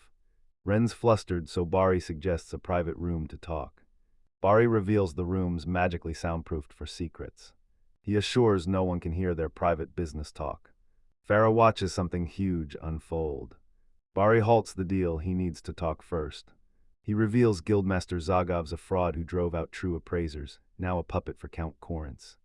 Farah asks why he can't just leave, but opposing the Count in this town is impossible. Bari declares seeing Ren's weapon convinced him it's time for a coup. He pleads with Ren to sell his equipment to start a rival guild in Ruins Agaf. Ren is floored by the daring coup proposal. Title page confirms the theme, Cudita. Bren and Farah knew this was their shot to end Zagav's harassment. Buri says if Zagav falls, Hin's harassment finally ends. Bren realizes this ends troubles for their party. Barry asks about their gear, and Ren reports 100 swords.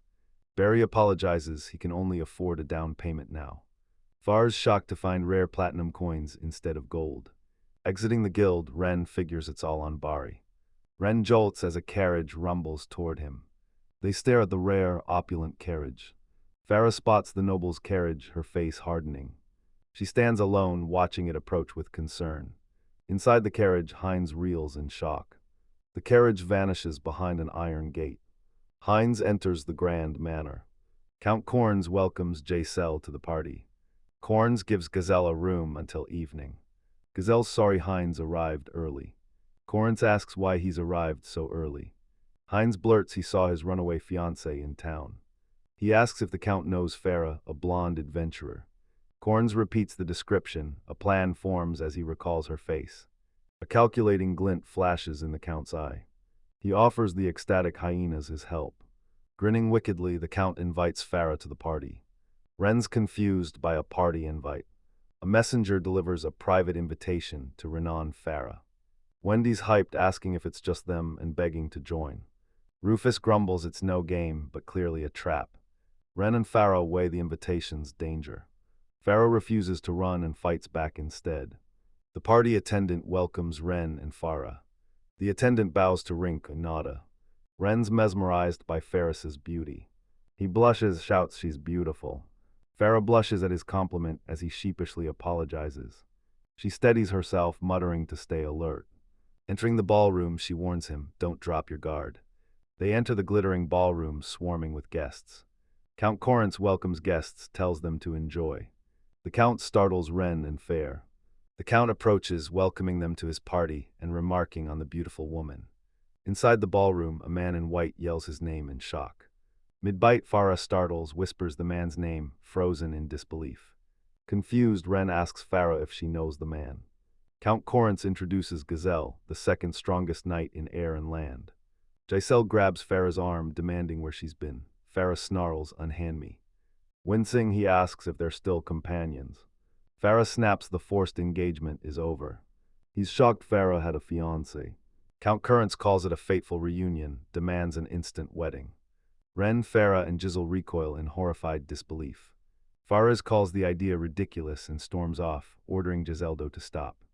The Count blocks her path, asking why refuse when Giselle loves her. He's secretly plotting to use the marriage as leverage. Ren confronts the Count, knows his schemes, and warns him to leave Farah alone. Farah stares at Ren, calling his name in hopeful surprise. Ren's interference makes the Count click his tongue. He asks Ren if he objects to the marriage, and Ren confirms. Stroking his mustache, the Count relishes Ren's defiance. He wagers the girl, pitting Gazelle against Ren. Ren, wary of the aggressive tactic, accepts the challenge, then demands terms. Count reveals the contest, a scavenger hunt decided by cards. He deals the cards, the winner must find the item before time runs out. Farah protests the contest is unfair, they easily get items. Faking interest, the Count asks for her plan. Farah demands to add her own item, and the Count agrees. Determined, she declares she'll decide the contest with her item. Count and Yuzel scan the updated TREG card. Farah admits even she's never seen the rare item she wrote down. County orders Ren and Giselle to draw cards, starting the contest. Giselle draws his card, revealing Tito's adamantite gauntlet. The Count claims enough gold buys this rare gauntlet. Ren draws his card, revealing the impossible world tree branch. Count Corn cackles, mocking Ren for drawing the item Farah added. Ren stands stunned as guests whisper around him. The Count condescendingly offers Ren a bonus prize, certain he'll lose. Defiance ignites Ren's eyes, idea forms. He demands the Count publicly apologize to Heinz if he wins. Count stunned by Ren's audacity. Ren doubles down, calling it a fair bet since the item is impossible to find. He speaks to the assembly, making all witness the Count's promise. Trapped by the public wager, the Count scowls, completely outplayed. Ren reveals a gnawed, glittering branch, calls it genuine. The Count and Jizzle stare in shock, stammering it's impossible. The nobleman collapses in defeat, his monocle dropping. Leaving together, Ren tells Farah to collect her wager after the apology. Jizzle rushes forward, desperately confessing his pure feelings for Farah. Farah questions trusting him, his family destroyed hers. Her devastating accusation silences and breaks Jizzle. Ren wonders what dark history binds Farah to these men. He urges Farah away from the painful scene. The beaten noble watches them leave, seething with silent rage. Chapter 17 opens under a foreboding evening sky. BOTS's carriage pulls up, yelling to Ren Rufus returned. A covered wagon sits on a quiet street at dusk. Still in party gear, Ren and Fair reach the wagon. A voice from above calls Ren, halting them. Rufus shows up fuming after being rejected at the city gate. He tells of his failed petition against the Count's tyranny. Sensing a conspiracy, Ren recruits Lei Tina for help. Farah confirms Latina, the king's daughter, lives incognito Taraya Aylin. Farah confirms Latina, the king's daughter, lives incognito Taraya Aylin. Rufus Latina will help if Ren asks directly. He plans a tricky way to get the letter to the king. Ren thanks Rufus for taking the crucial request. He hopes winning the bet finally brings peace. Days pass under gray skies. A violent vision flashes Ren, a woman attacks bound men. He mutters in his sleep, restless from the party's chaos. A soft, hesitant knock taps his bedroom door. He rubs his eyes, grumbling about the post-party interruption. Farah stands at the door, apologizing for the late visit. Ren on his bed admits he couldn't sleep either. She thinks he fears the World Tree branch and the knowing nobles. Farah's crushed and thinks they have to run. Ren proposes splitting tasks this morning. A figure peeks through the lattice window. Next day dawns bright. Ren's eyes snap into sharp focus. Ren awakens to find young, horned Chris asleep beside him. He worries, haunted by the cruelty Corinth showed her. She stirs awake, he apologizes. She beams, explaining the whole group came to wake him up. She reports the team's return, and Ren notices the time. He tells her to eat fast, she happily agrees. Dressed, Ren finds Amila, apologizes for oversleeping. Amila was at the garrison settling their affairs. Ren asks what happened. She reports the amateur hostages were freed for a ransom. Farah reveals this ransom is extortion from corrupt guards. Ren's stunned by the system's blatant injustice. Farah grimly warns nobles will crush anyone who complains. Ren knows they must flee before the attack spreads. Amila agrees but asks when they leave. He suggests delaying the public apology until after COVID. Render heads to the Merchants Guild first. Cut to a bright, partly cloudy sky. Ren's shocked by the bustling town square. A massive crowd swarms the street outside the building. Konata at the counter spots him in the crowd and calls his name. Kohinata beams as free trade sends customers flooding in. Ren marvels at the sight, seeing his coup d'etat succeed. Beryl asks what happened since they last met, and Ren spills everything. In a back room, Beryl explains the situation. He reveals a ledger exposing his massive weapon business. Ren asks to examine the documents. Beryl encourages him. Ren reads on, stunned by the massive sums of money involved. Beryl points to his gleaming lapel pin, tells Ren to look. He confidently declares he's the new boss of the guild. He explains he used Ren's business to house corrupt former master, Sejov. Ren is impressed by how fast the guild moved on the report. Ren's influence helped Beryl contact the Terrier Allen Merchants Guild. He successfully reached both Nibrius and Nobleman Collins. Beryl reveals Collins oddly wants to buy the World Tree rumor from Ren. When repeats the request, wondering why anyone would buy a rumor. A flashback reveals Farah and the World Tree branch, igniting the wager and rumor. Beryl finds it weird that a noble cares so much about commoners. Ren ponders, suspecting a deeper motive at play. He investigates Ren Esperl to land a meeting with Collins. Beryl agrees and asks Ren where he wants the meeting to be. Ren picks a spot to ask about the Dryad hunting grounds tonight. Beryl, sensing the urgency, promises to send the letter immediately. He hands Ren a small case to seal their partnership. It's a merchant card for ID and withdrawing funds. Beryl warns Ren, reckless use draws unwanted attention. Ren eyes the card, grasping its power and burden. Beryl already withdrew 100 gold coins for Ren. He reveals more items for sale. Ren respects Beryl's grit, realizing he's the real deal. Evening falls under cloudy skies, setting a somber mood for the fight. Tension grips the rustic room as Ren's party waits. Wendy wonders if Collins will actually show up. Ren, determined, says it's time to settle this once and for all. Heavy knock suddenly bangs the door, startling Ren. The door bursts open, revealing the Mastachio noble, Collins. Darren's shocked. Ren appeared in the blonde forest. Collins looks away, weighed down by exhaustion and regret. Downcast, he apologizes for past actions.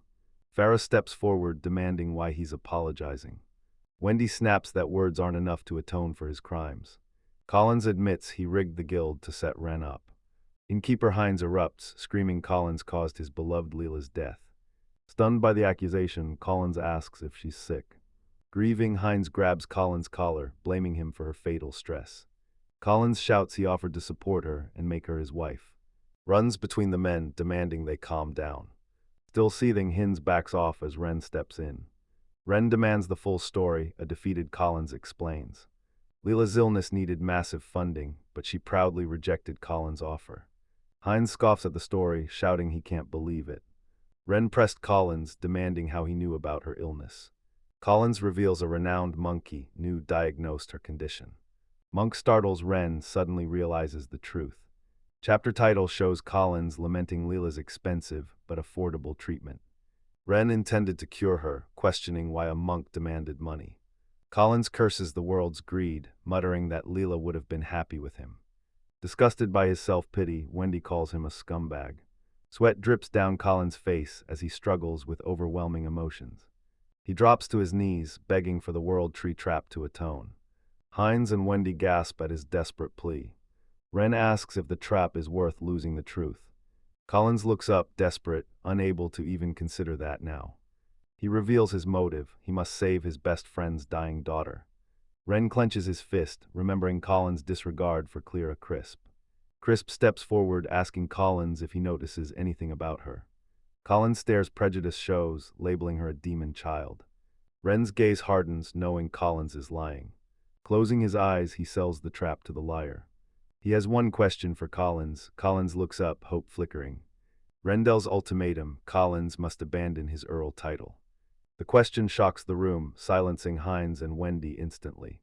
Flabbergasted, Collins repeats, "Abandon my title." Renzi's close-up reveals his steely resolve. Ren awaits the kneeling nobleman's answer to his challenge. Collins explodes, shouting he needs his title and money to protect the child. Hines observes Collins lacks the resolve for such a great sacrifice. Hines begs Collins to meet the sick kid and judge for himself. Ren agrees the child's innocent. The group reaches a massive manor under a dark, cloudy sky. Collins leads Renan up the mansion's grand staircase. Ascending, Ren and Wendy look ahead, determined. Wendy whispers to Ren, finds it strange a sick child's in a dusty attic. Collins shoves the heavy door open, grimacing in pain. Isabella lies motionless in bed, a large teddy bear beside her. Isabella's pale, still face is lost to the world. Collins reveals she looks dead, but she's alive. Ren demands Collins stop, calling his kind face a waste. A bearded priest appears, warns, no unclean people inside. Ren and Collins are stunned by the sudden arrival. Collins shouts Koss, shocked to see him so late. Koss coldly declares the brat must be removed for Isabella's sake. Wendy finds the priest's timing odd and grows uneasy. Ren summons his pig-faced orc to attack the priest. The orc appears, shocking the man who questions its presence. Koss demands to know why this creature is here. Arc rushes, lands a powerful punch on the priest's gut. Kuss collapses, dropping a black crystal that clatters on the wood. Wendy retrieves the stone. It smells strange as the orc points at the downpriced. Inside the dark crystal, a tiny doll-like figure is trapped. Koss screams at their insolence, but Ren demands what the object is. Still defiant, the priest knows this isn't over. Wendy and Ren peer. Wendy spots the doll in the stone. The mustached noble gasps in shock, identifying the dark object as a prison stone. Ren repeats prison stone, confused and concerned. The nobleman reveals the stone eternally traps criminals beyond the law's reach. The dark, fractured crystal holds a small, crude doll of a young girl. The noble towers over the downed priest Kars, demanding to know why he has it. Pinned, Kars feigns ignorance, demanding they capture the brat. Ren holds the stone as it cracks, glowing with unsettling magic. The priest's fake calm shatters into panic watching the stone. The stone shatters and the small doll tumbles free. Desperate, Kars lunges forward, screaming, "Give back the doll." Twin-tailed Lyra smirks, noting the priest's panic reveals his guilt. Ren holds the doll, questioning the claim and stating it needn't be returned. The noble orders Render to return the doll, explaining how to free the prisoner.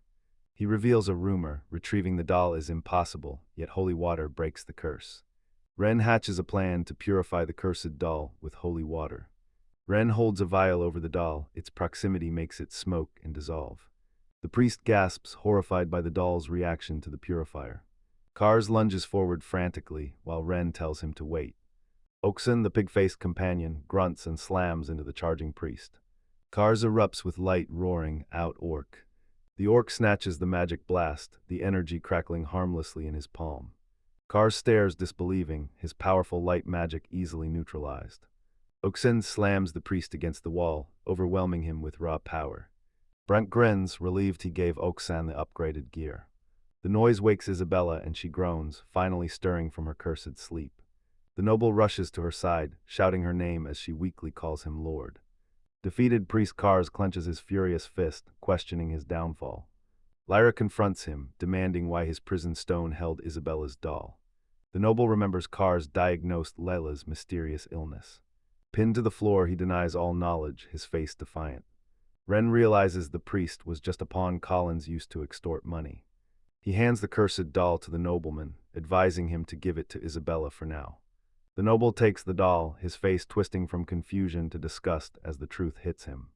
Kars' shock turns to rage, realizing his exposure and defeat. He threatens to report Collins to the church for making him a fool. Cullen scoffs at the threat, confident the church won't believe Kars. Ren steps forward, warning Collins not to make an enemy of the church. He reminds the nobleman of his unexpected situation, hinting at powerful forces. Ren turns apostate, warning the noble that defying the church is a fatal mistake. Collins listens, Ren's words hit him hard, leaving him in troubled silence. Ren reveals his allies are already racing to report Collins' crimes to the king. Kneeling, Kars realizes Collins' conviction dooms him. He watches the defeated priest, knowing it's finally over. In a final desperate act, Collins lunges at Ren, screaming he'll take him down with him. Oksun pins the noble while Ren and Lyra watch the chaos. The priest gasps his last, his defiance utterly thwarted. Ren stares in confusion, wondering if the ordeal is finally over. Cloudy skies signal time's passage and a mood shift.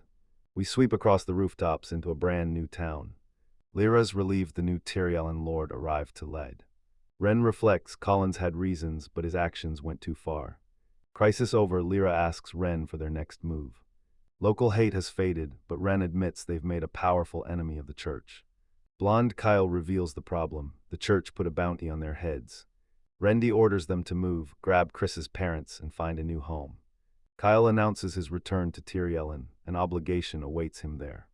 Ren is stunned by Kyle's sudden move, letting out a confused grunt. Kyle clarifies he owes Latina a favor. She explicitly ordered him to help Ren. Ren knows he can't ask Kyle to stay, feeling a sharp pang of loneliness. Blonde Farah also has business with the Adventurers Guild in town. She winks at Ren, teasing that a rookie like him needs her veteran help. Flustered by her praise, Ren stammers his agreement. Inspired, Lyra and her spiky-haired friend eagerly declared they'd join the journey. Clear Chris raises her hands, eagerly volunteering to join their adventure. Moved by their loyalty, Ren grins wide and thanks them all. He looks out at the town, eager to journey again. The group sees off Chris's parents, who tell Ren helping him was no trouble. Parents smile, thank him, and invite him to visit. Ren trusts the wood spirit Li Jum to protect them, as he stands by with a smile. Li Ju vows to protect the couple with all her power. Two kids give Ren a gift for helping Klein, making him blush. Ren smiles, touched by the children's heartfelt gesture. A wagon races across the fields, carrying the parents to safety. Clouds roll in, marking a new chapter for the crew. Sky darkens, stars appear as night falls on their journey. Energetic Riju dashes ahead, cheerfully calling back to her companions. Kyle grips the reins and warns her to stay with the group. Booted from their own crowded carriage, they think it's a good chance to walk. Impressed by their skill, he asks for the next move. Kyle looks back, considering their options and next move. Ren's priority: find Chris's biological parents, tough but vital. Kyle explains the challenge, revealing Collins was a mere slave trader with zero intel. He suggests scouting the next town, Paraclass, for info. Ren agrees to the plan, his expression thoughtful about the difficult task. The massive forest canopy stretches wide, highlighting their long journey. By the fire, Lyra shouts for Ren to see something weird. Ren asks what's wrong. Lyra spots an odd abandoned wagon nearby. They peer through the bushes, confirming her unsettling observation. Ren turns serious, sensing something's off about the abandoned wagon. They find the covered wagon in a clearing, one wheel broken off. Kyle inspects the strange wagon, finding no cargo and no horses. Kyle thinks it belonged to a noble or merchant, but the lack of guards is deeply suspicious. Ren surveys the eerie scene, muttering what happened here. Ellen points, showing Ren deliberately hidden blood stains. Ren is stunned as Ellen confirms a battle broke out right here. Ellen's eyes narrow, deducing hidden tracks show people, not monsters. Kyle eyes the abandoned wagon, remembering rumors of local bandits. Lyra confirms no active subjugation requests from the guild, worried about Ren. Lyra reacts instantly, shooting an arrow out of the air to save Ren. The two arrows collide midair, shattering into splintered wood and metal fragments. Ren is stunned by Wendy's massive arrow shot power. From the woods, a sharp command halts them. High on a branch, a cloaked archer aims. Archer's face in shadow, intent unknown. Ren's blonde Kyle angrily demands answers. The archer orders the group to freeze. A voice from the canopy claims this forest. Ren nervously scans for more nearby. Farah yells to the hidden figures, insisting they aren't a threat. The archer scoffs, claiming humans use those words to lie. They demand Ren's party drop weapons to talk. Farah vows her weapon won't leave her hand. Kyle vanishes, instantly appearing behind another woman. Blade at her throat, he smirks, clicking his tongue. From the tree, the archer demands to know their leader. Ren jolts, realizing they have no leader. Shocked, Kyle points to himself, ready to claim the title. A new voice interrupts, demanding Ren. A stunning dark-skinned elf with white hair steps from the trees. Ren's shocked to see a dark elf. He follows her into the forest, wondering where she's leading him. Two dark elf guards watch their princess flee. A guard questions her choice to go solo with the human. Princess Nia declares these humans are different. She tells Ren she must do this to save her people. Ren finds the situation complex, questioning their past persecution. They reach a hidden village of thatched huts. Nia enters a hut, she's back. The dark elf chief greets her, noticing her guest. Cat-eared Renren finds Ren unlike other humans. Chief Box introduces himself and names Nia their leader. Box blames Nia's bluntness on her warrior upbringing. He brushes it aside to focus on the real issue. The chief mentions the abandoned wagon that started the war. He recounts their grim past, hunted by humans. Worried Ren asks who's inside. Neil explains she attacked after mistaking them for enemies. Ren knows they retaliated for a perceived search. He asked about the wagon humans. Ren sees humans heavily armed for battle, not travel. Ren argues their gear was purely defensive. Nia distrusts, but Box counters humans never attacked him. He leaves the wagon outside the village as a strategic test. Box scoffs at an unmanned wagon. Ren says a mediator can stop the fight. He reveals humans ambushed his party too. He warns a search party's already coming. Ren offers his guild connections to help. Chief suspicious, demanding Ren's true price. Ren knows their fear comes from betrayals. He grins wide, vowing never to leave them. Box and Knee surprised by his simple kindness. Moved by his sincerity, the elder asked his name. Ren smiles, I'm Cohen out of Ren. Sunlight streams through the quiet forest canopy. Ren emerges from woods, companions worriedly call out. Farah rushes to him, relieved he's okay. Kyle demands what's in the wagon Ren guarded. Ren tries to explain, but a barrage of questions drowns him out. Farah heads back to town to fix it herself. Kyle suggests a closer city, but Farah calls it a waste. Kyle says none of them need to go. A search party on horseback charges down the forest path. Ren and Ren spot the approaching search team. Ren spots the incoming knights heavily armed. Ren asks Farah and Ren to go to the knights. He orders Wendy to stay back and provide cover. Ren blushes. Ren looks cool ordering. An armored knight spots Ren and Fora in the dark. Knight Gunter introduces, asks for a missing wagon. The wagon's anti-theft magic just failed in this area. Ren knows a fight's coming unless he's careful. He and Farah decide to come clean to the knight. Farah knows Gunter of the Steel Fangs is honorable. Ren approaches Gunner asking for some quick info. He reveals the wagon's dark elves faced slavers. Gunner snaps, yelling that this barbaric act is forbidden in the kingdom. Ren is relieved Gunter is honorable. He told the knight to let the elves build their village. Gunner agrees to report the truth to the guild. Farah asks if these elves belong to Terran. She fears reporting will target the village. Ren realizes the village defenses fail. He realizes it's finally time to use his power. Looking up through the trees, a new plan takes shape. Ren tells friends he'll build a strong defensive wall. They have a tiny window to prepare for the coming threats. Kyle asks if he got elf permission for this mission. Wen says it's fine and shouldn't be a problem. Dark Elf Princess Nia flatly rejects him. Ren asks why, but she refuses to accept charity. She claims a one-sided favor would shatter their pride. Ren finally sees her side. A friend teases Nia as she blushes and denies it. Box has no money, but a monster guards a mine nearby. Ren's eyes sparkle hearing mine. Box realizes they're powerless to stop the monsters. Ren's overjoyed this information is enough reward. His selfless energy shocks Box and Nia. Nia looks at Ren, now understanding he's truly strange. The elder welcomes the group, but Ren finds the offer too generous. Princess Nia declares Ren's kindness changes them, offering to build his house in their village. Ren is stunned by her sudden house offer. The title page reveals the rustic elf village. A young horned girl excitedly asks if they're building a house. Nia smiles and asks the horned girl where to build her house. She points to the center as Ren realizes things just got serious. Overwhelmed by the chaos, Ren urges them to slow down. Ren eyes the huts, 100 villagers, not enough homes. Nia watches, scowling in thought. Ren reveals his plan. He'll get materials from mine crews while they build homes. Nia agrees, but only if her people build Ren's house.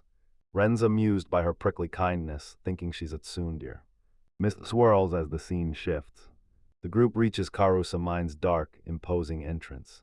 Ren sees the mine is untouched, but his ally knows monsters lurk inside. He'll send his spider familiars ahead to scout for danger. Guts scouts ahead alone to keep the kids safe.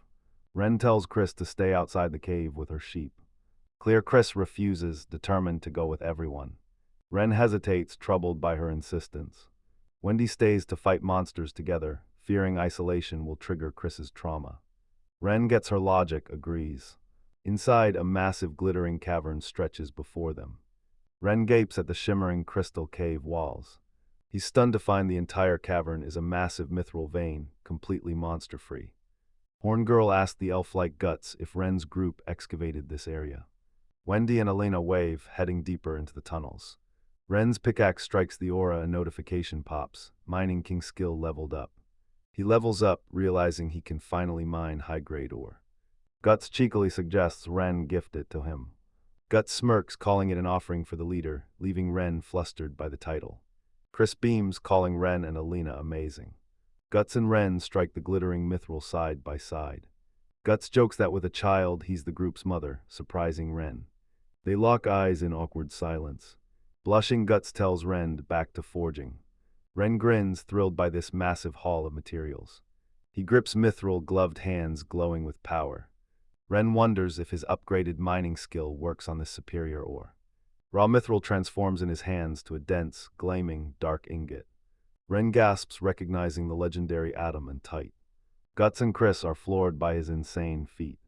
Ren eagerly announces their next step, process ore, then get help building a forge. Guts marvels at the huge brick forge he built inside his golem. Guts is moved to see Ren forged him custom mithril tools.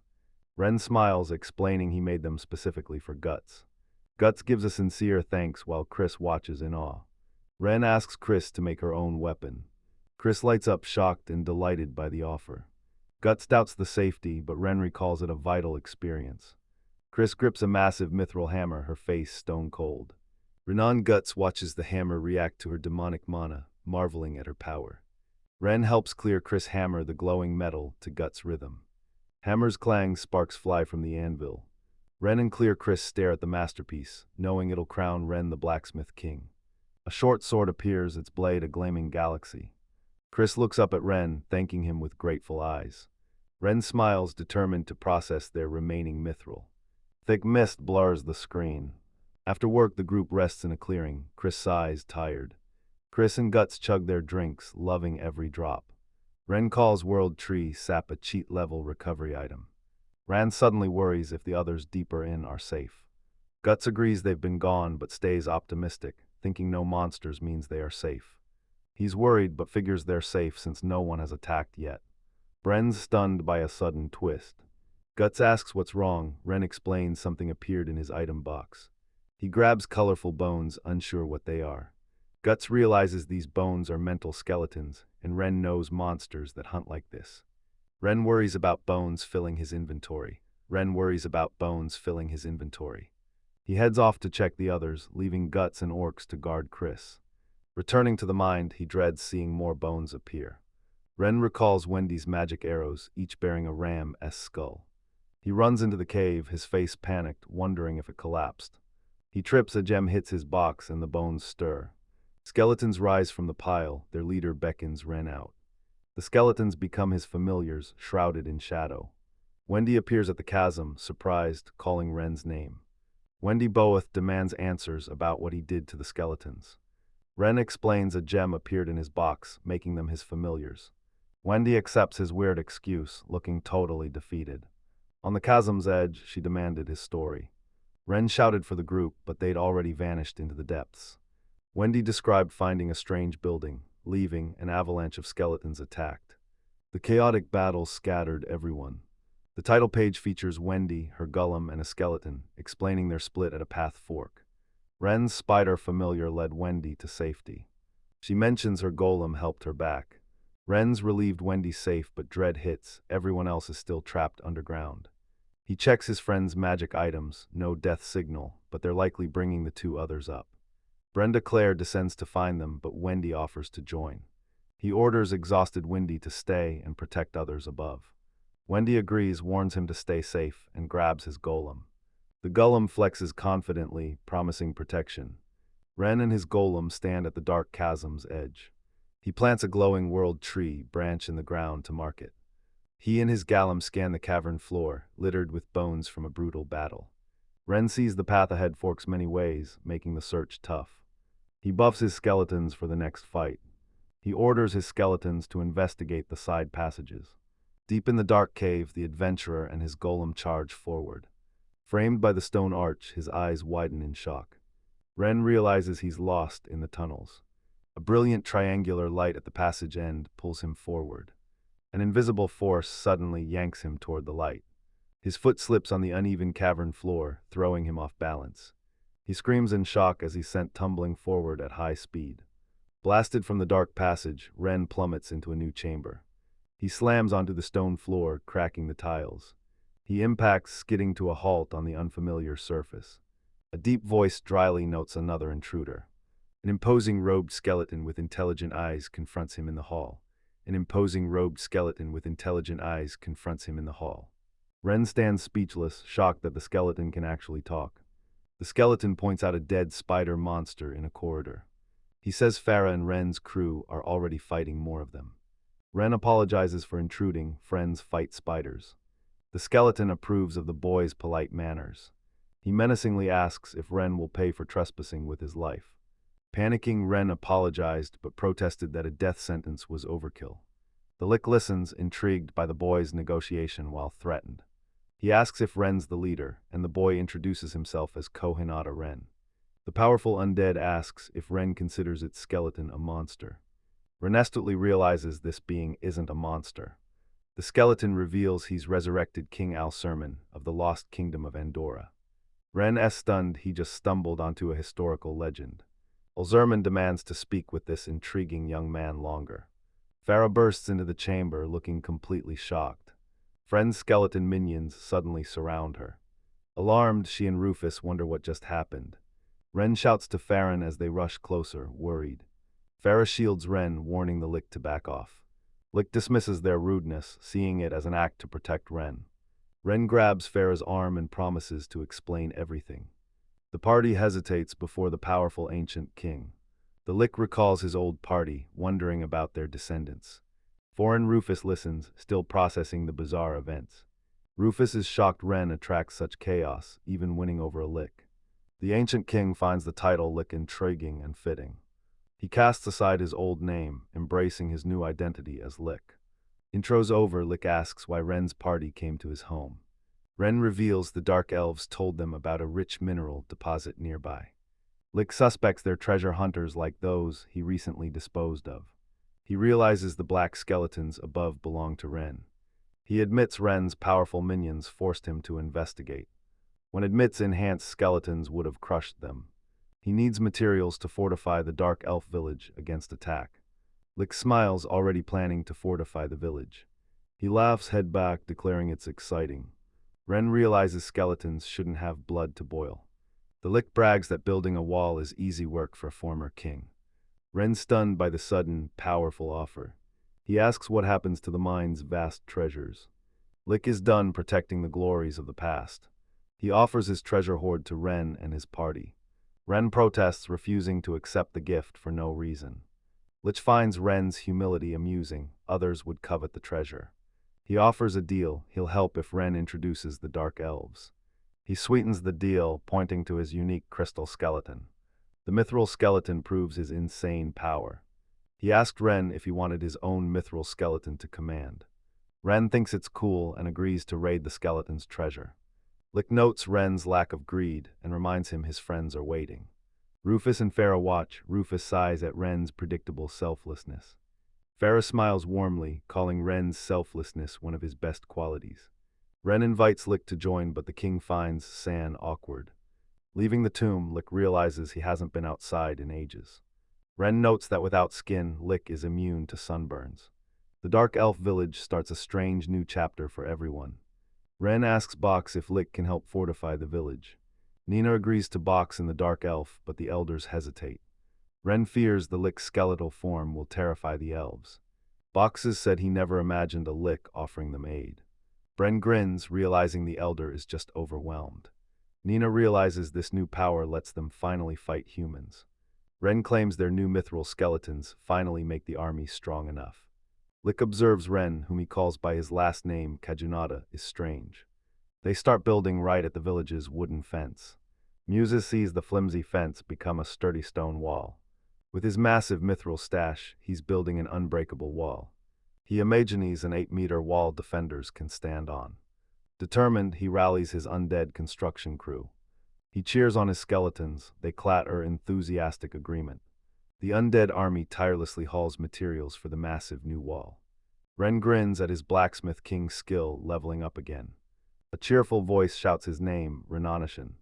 Farah and Chris reach the rising wall, hauling a lunch basket. Farah says their wall looks like the one at Aaron Lakes. Ren grins, it's his only reference for a fine castle wall. His smile says it's finally time for a break. She offers him a sandwich. He gratefully accepts, just getting hungry. They share a peaceful lunch on the wall as leaves drift by. Happy Chris enjoys a burger as Pharaoh praises the food. Ren wonders how everyone in Terriran is doing. A new voice interrupts. Ren's already eating lunch. 2 more girls reach the wall with lunch baskets. One of them playfully teases Farah about her private meal with Ren. Farah turns bright red and frantically denies everything. Rufus pops out of nowhere mid-snack and tells everyone to eat together. Farah hides behind a battleman, muttering she wasn't sneaking. Wind whips the completed stone wall, a symbol of progress. Skeletons labor tirelessly, building the new stone wall. Ren smiles, wondering if the hard-working skeletons ever tire. A voice shouts Kohinada's name, making him whip around. Dark Elf Nina approaches. He asks what's wrong. Nina hesitates, struggling to voice her request. She made an unusual request to borrow one of his spiders. She clasps her hands, begging for a favor. Surprised, Ren agrees, then asks why she needs a spider. Nina crossed her arms, demanding his honest take on her village's outfit. Her revealing clothes worry her. Red blushes, calling their outfits unique. Looking down, Nina admits it's shameless, not her choice. He leans in, asking if her outfit is a hobby. Mortified, Nina shouts he's wrong about their intentions. She wants beautiful clothes like his crew, but lacks the materials. Ren's face snaps, he realizes their plight. He offers the thread, lending her 3 giant spiders. Nina, stunned, thanks him for the rare spider silk. She looks at him gratefully, vowing to pay him back. He smiles, saying it's natural to help others. He leaves his spiders with a grateful Nina.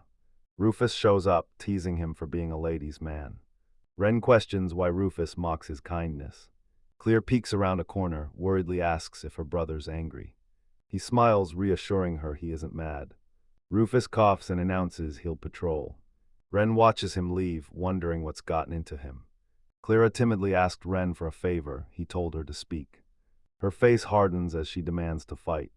Her request surprises him. "You really want to fight?" he asks. He watches her reverse grip dagger defense in the clearing. He reads her technique, parry and counterattack. He's no instructor, but she insists he call Rufus. She demands her big brother Ernest teach her everything. Touched by her trust, Ren strives to meet her expectations. He eagerly agrees to practice with her, and she cheers. She lunges with a shout, starting their training. He effortlessly parries her attack, impressed by her skill. He's stunned by her demon-fueled power. He sets her next training against his skeletons.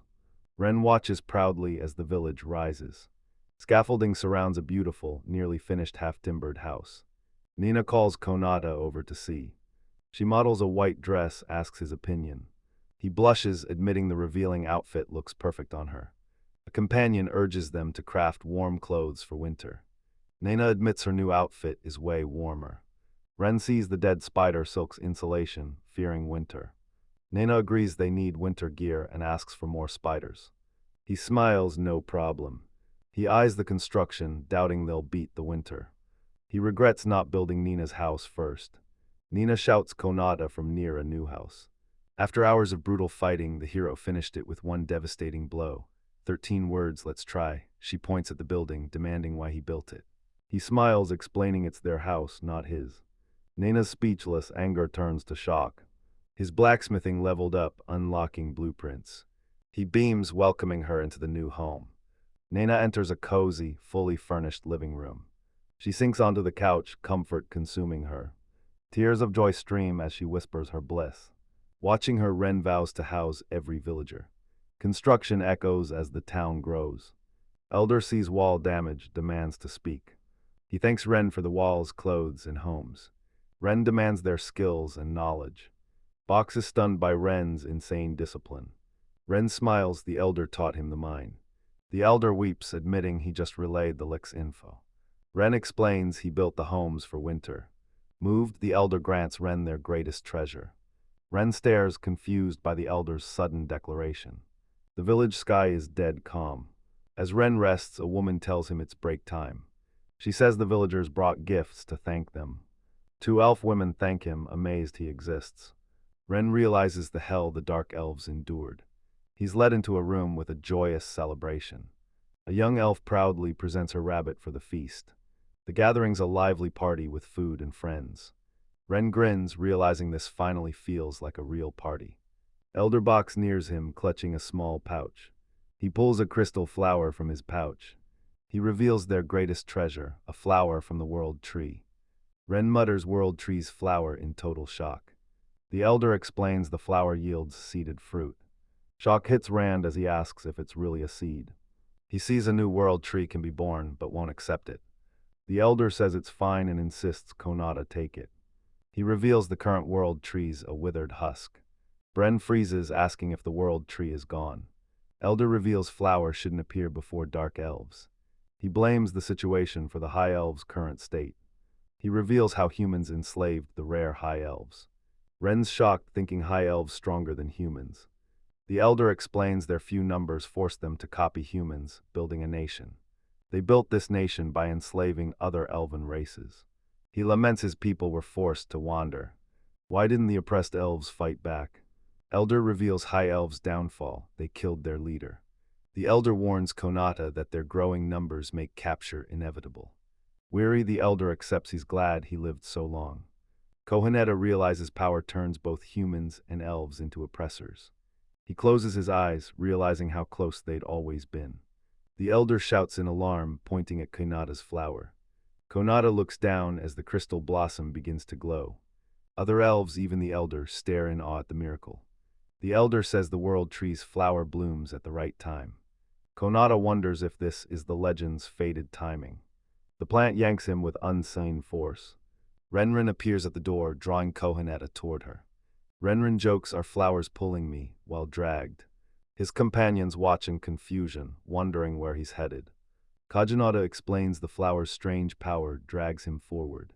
Renren plays innocent, asking if that's even possible. Skyview a transition. His friends follow, guessing he's headed for the village center. They reach a clearing where Renren's new house is rising. Kohenata stumbles forward with a surprised gasp. Elder confirms this is where the flower led them. A small seed pops out of the pot. The seed tumbles, bounces once, settling on the ground. A blinding flash erupts, shocking Konata and the elder. A tiny sprout immediately bursts from the glowing seed. Konata's elder stares in shock at the impossible sight. A small two-leaf plant miraculously burst from the seed. The pair looms over the glowing, sprouted seed. Konata asked what to do. The elder told him to water it. The elder warns normal water is useless. They need a special liquid. Konata ponders, murmuring, "World tree's leaves." He drops a suggestion that leaves the elder stunned. He lifts the world tree dew vial, realizing why the seed fell. The elder realizes the seed's timing was no coincidence. Elder urges Konata to give the dew to the sprout. He agrees. He pours the glowing liquid onto the tiny plant. The sprout explodes in growth, its stem rapidly thickening. Kohenata and the elder stare at the insane growth. Elder shouts it's growing, urges Kohenata, "More water." Shocked, Kohenata obeys and prepares to pour more. Sapling branches explode with incredible speed and force. The tree explodes skyward with catastrophic power. A new branch hoists Kohenata skyward. She screams. A massive world tree now towers over the land. Perched high, Kohenata looks down, awed by the height. This tree becomes a beacon of hope for the hunted Dark Elves. Despite enhanced armor, he worries how to get down. He's about to summon his spiders, but a voice tells him to wait. Mysterious woman in leaf armor lands on a branch. He can't leave yet, she's here to talk. Startled, Konata asks her name. She introduces herself. Smiling, she reveals she's the world tree itself. The spirit reveals she has no name, asking him to name her. Konata reels from the sudden, heavy responsibility. He's stuck, muttering about legends and the world tree. He can't name it, so he asks his friends. The spirit agrees, preferring he name it himself. Konata asks why she chose him. She begs him to use his power to save the world. He freezes, wondering if she actually minds him. The spirit says the world tree awakens when most needed, and he arrived then. Flashback to the moment he was summoned into this world. She reveals Mary's goal, military conquest, not salvation. Summoned by mistake, Konata accepts his new life. The spirit vows to protect this land, but he must save her elves. Events spiral fast, leaving Konata reeling and doubting the mission. He thinks his world's elves are benevolent, wondering if he can help. The spirit claims his gift proves he can break the elf curse. Konata confirms he has massive cursed energy within him. She insists his power will change the entire world. Wing Girl tells Ren she needs time to pick a name. Ren touches the great tree, promising to return for more answers. He'll return to the world tree after he names her. Ren and Kohina burst from the tree, Ren shouting in worry. Wing Girl's voice descends, bringing smiles, yet they stay back. Kona grabs Ren, demanding answers about the world tree. Ren explains, complimenting Kajina's new white dress. Flustered, Kajina admits she just wanted matching wings. Renren eyes the dress's spider silk glow and begs for one. Ren steers the conversation back to their separation. Rufus declares they can't return to the garage yet. Ren agrees, deciding to alert Rufus and Faf about the elves. A covered wagon waits outside, holding up their journey. Ren reveals the dark elves hold the world tree, while Rufus listens closely. He tells Rufus the elves were surprisingly welcoming. Rufus assigns Ren guard duty for days until things stabilize. He knows the Adventurers Guild will eventually hear about the village. Gunter's arrival means the village's secret is finally exposed. He's struck by the world tree's surreal rebirth. Rufus warns the elves refuse to deal with humans. Surrounded by human nations, the elves are cornered. Rufus asked Ren if he noticed the villagers' peculiar age. Ren looks puzzled, clueless about Rufus's words. Rufus notices every elf except the elder is strangely young. Ren's confused, coincidence. A dark vision shows elf grudges wiping out their families. Rufus reveals the elder box is different, open-minded. Ren realizes the elder's flexibility got them accepted. Rufus admits even the long-lived know the world's ugliness. He once saw humans as filth, but now he's changed. Ren remembers the good people from both worlds. Nina senses the attacker's deep grudge, but Rufus notices they lack real malice. Rufus notes they're lucky the fight didn't escalate, and Ren silently agrees. Rufus speculates the Elder Box was prepared for humans when he established the settlement. Ren's moved, seeing Box's foresight to encourage and accept them. Rufus shifts to the world tree, warning the elves' crisis can't be ignored. He concludes if the tree stories are true, they must act, and Ren agrees. Rufus declares protecting the village their top priority. Their hard work built a massive half-timbered house, nearly complete under bright skies. A noise below startles Ren. He peers over the roof, eyes wide in shock. He surveys the construction, satisfied with the new building's progress. Below, the blonde swordswoman Farah shouts up that Ren has a visitor. Peering down, Ren is shocked to see familiar, imposing armored warrior Ahab wave up. Ren scrambles down the roof to meet his unexpected guest. Ahab greets him with a wide smile, saying it's been a long time. Ren rushes him, asking why he's here, not back in Terry Allen helping Latina. Ahab surveys the construction with a wry smile, noting Ren's latest big project. Confused by Ahab's arrival, Ren brought him inside to get the full story. They enter the impressive house, built around the massive ancient trunk of the New World Tree. Marvels brags about his insane power, even forcing a world tree to grow.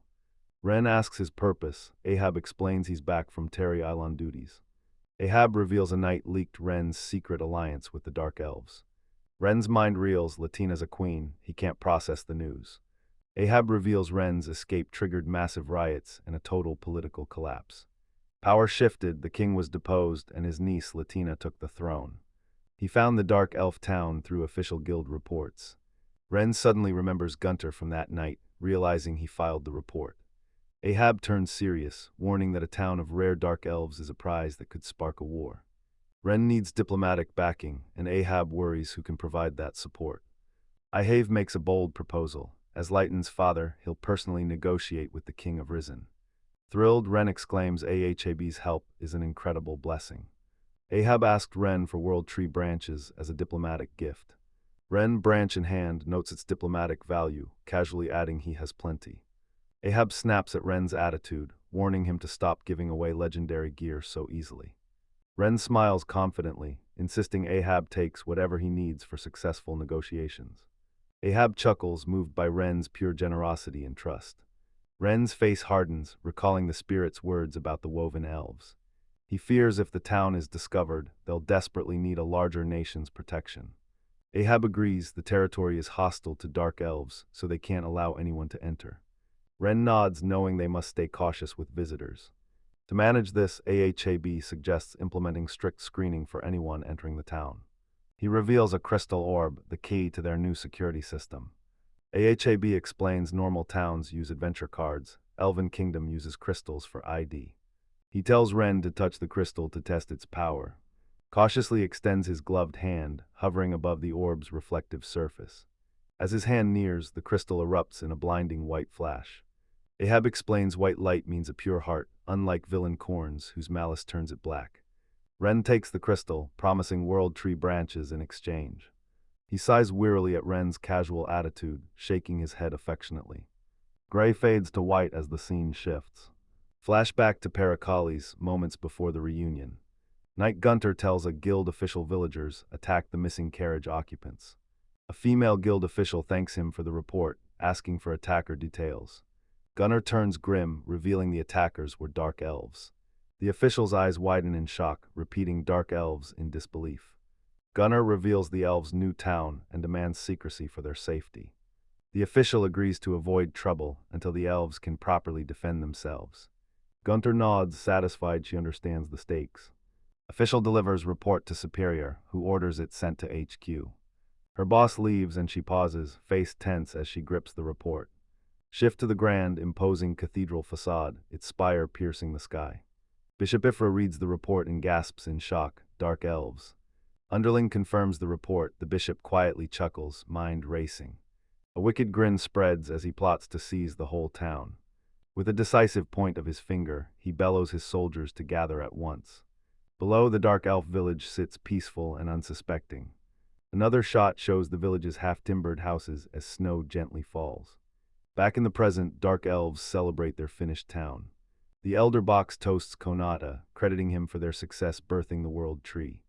He kicks back on the couch, unwinding after the wild celebration. Ahab joins him. Rent remarks on his quick return from the diplomatic mission.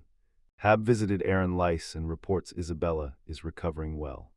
Ren learns Isabella is his friend Corin's daughter, a surprising link. Ahab worried about leaving Ren with the girl after everything she'd endured. He takes a drink, relieved she's doing much better now. A small, exhausted girl stumbles through the door, desperately calling for her brother. She stumbles, falls into Ren's lab, who asks what's wrong. Half asleep, she clutches his clothes and mumbles an incoherent response. Ahab suggests Ren let her rest, and Ren asks the elder Box for a bedroom. Box happily agrees, telling Cohen to use the house however he wants since he's the builder.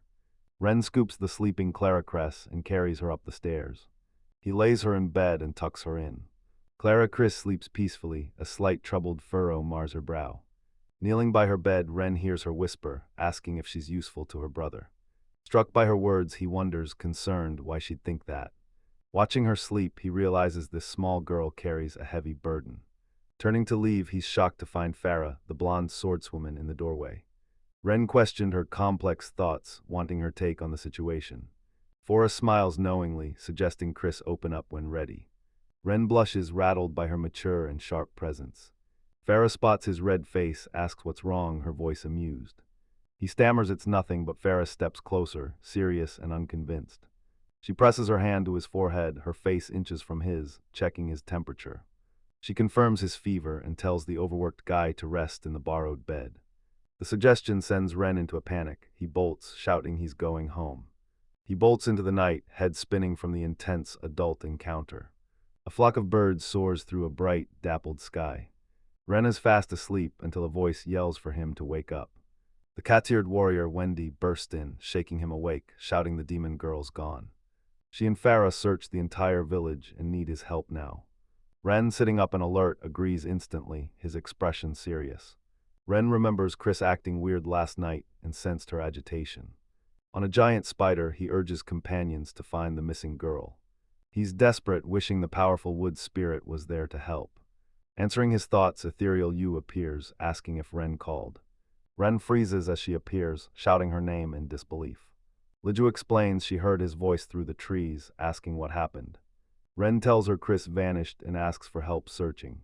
Liju's shocked the young demon girl vanished. She trusts Chris's strength, but Ren worries she's still just a kid. Determined, Leju agrees to help, asking the trees for guidance. She touches the tree, closing her eyes to link with the forest. Ren realizes her wood spirit power blocks Chris's gem magic. Leju reaches out, flooding the forest with magic to start her search. The dense, sun-dappled forest reveals a vast search area. Leju's senses sharpen as she spots something ahead, turning serious. Elsewhere, Chris at the quarry smells a monster approaching. She locks onto her target, a jagged-toothed, one-eyed cyclops. With a roar, the cyclops charges and Chris meets it head-on. She's fiercely determined to finally be useful to her brother. She grips her dagger in reverse, ready for the tough fight. The cyclops roars again, its massive mouth wide open. Clear Chris leaps through the air, plunging her dagger into the hulking monster. Ren spots signs of a struggle where something massive was dragged away. Leju notes with concern a monster clearly fought here. Ren realizes a drop item might be in his box. His grim answer, a cyclops eyeball and horn, materialize in his inventory. They gasp and scream the monster's name as the danger hits. The village's high stone walls bring safety. Ren and Farah pass the gate as Farah asks if they can wait. Ren's eyes catch something ahead, a soft awe escapes him. Chris stands over the fallen cyclops, shouting for her brother. She runs to Ren, excitedly tells him she won, then asks, useful. She beams with hope, flashing a wide-fanged grin. Ren's expression turns somber, realizing her slave trauma drove her to this. He remembers the Ahab talk, realizing she heard everything and it crushed her. He grits his teeth, whispering her name as her suffering crushes him. Overwhelmed, he pulls her into a tight hug, startling her. Rage contorts his face. He'll never forgive Korn for hurting her. He calls her family, letting her stay until she finds her parents. Tears well as she asks, "You mean it?" He promises. She finally breaks, sobbing into his shoulder. Ahab and Wendy show up. Ahab mocks Ren for making the hero cry. Alina dives into the hug, sobbing that she's family too. Wen looks on, smiling warmly, moved by the support. Farah and E teamed up to take down Chris Moore. Konada eyes the dead Cyclops, wondering what to do next. A small spirit floats by. Leju gasps, "A Cyclops in this forest." Kohenna points out the nest is over a mountain, too far for a child. Ren warns the other Cyclops will hunt them for revenge. The Lick appears, casually waving away worries. Eyes glowing, the Lick claims the corpse for himself. His necromancy summons a shadowy muscular form from the Cyclops. Ren watches in awe as the Lick unleashes his necromancy. Two elves thank the group for Claricris, relieved she's safe. Ren smiles, realizing their kindness is why they were cast out. Walking home, Ren carries sleeping Claricris. Farah notes she cried herself out. Clear mumbles in her sleep, confessing her love for her brother. Her dream warps into a memory of a shadow dragging her away. Shivering on cold stone, she expects to die. Her world fades to a dark, starry void as consciousness slips. She whispers her parents' names with her final breath. A glowing figure offers her a potion, promising instant healing. The figure tells her she's safe and names her Claricris. She recalls her new friends' kindness, their welcoming smiles. The dream dissolves as bright light floods the window. Chris wakes in a plush bed as a voice greets her. She spots Ahab and instantly calls for her brother Ren. Ahab reveals Ren went to the Cyclops' nest to make her gear. She fears Ren is risking everything for her again. She sees Ren as a kid, too young to hunt alone. Rufus arrives, declaring adults must scold Ren for his recklessness. Ahab warns her to listen, serious and fatherly. They promise Ren won't leave her and that they're all worried. She blushes as she smiles, happy she's cared for. Her reaction rattles the men and they admit she's disarming. Claricris happily yelps yep for their care. Claricris sprints toward Ren outside the workshop, shouting his name. Ren asks if she's awake, and she cheerfully reports the uncles got mad. She looks at Ren seriously, asking if he's mad. Ren admits he was cold, he should have been angry. Smiling shyly, he tells her he isn't mad. He made sure she understood her actions saddened everyone. She asked if he was sad, and he honestly admitted it. She gets it, vows to communicate with everyone. Ren smiles and pats her head, calling her a good girl. He teases she'll be a cool demon queen if she beats a Cyclops at her age. She excitedly asks what gear he's crafting for her. Ren declares he'll build a magic device, stunning her. The party relies on physical force, while Wendy's arrows use special attributes. A realization hits him. He should have consulted the elves for magic. The old elf strokes his chin, murmuring his understanding. Ren admits he can't imbue equipment with magic. The elder elf raises a Cyclops eye, chanting fire magic and mocking Ren's ignorance. Dragonoots seal magic inside gems, the perfect vessels. Ren asks how to use the magic shield inside. Elder demonstrates channeling gem power by hand. Ren asks stunned the elder's hand isn't burning, it's just the first step. He realizes he can do it too, demanding the trick. The elder tells him to visualize familiar fire and manifest it with mana. Ren's mind snaps to a lighter, his heart pounds with pure fantasy. An old elf teaches Ren the secrets of magic. He explains powerful magic needs Ren to focus on a familiar image. Ren instantly pictures a modern lighter from his world. A small flame pops into his globe tend. He cheers his win, but his focus breaks and the flame dies. The elder chides him, maintain focus. He breaks down the exact process of sealing spells into magic stones. Lesson learned, the elder smiles, tells Ren it's up to him. Principles mastered, Ren starts his next project. He explains he'll crystallize and divide the Cyclops' eye. Smirking, he plans to enchant a full set of adamantite armor. Young horned girl Curiacris spots the gear, exclaiming it's cool. Brent grins, using every rare material to protect her. She's touched by his care. Clad in black armor, Kyriakris discovers her new power. Ren reveals her gauntlet, right fires lances, left shoots water javelins. Beaming with excitement, she begs to test them. Ren cheers her on, dying to see the results. A spear of purifier blasts from her right gauntlet. Ren marvels she's unburned by the intense magical heat. He grins and tells her to throw it, just aim away from town. She hurls the fiery orb skyward with determination. The fire lance detonates, blowing the clouds apart in a massive blast. Ren watches the mushroom cloud, awestruck by its power. Kyriakris hurls a water javelin with equal force.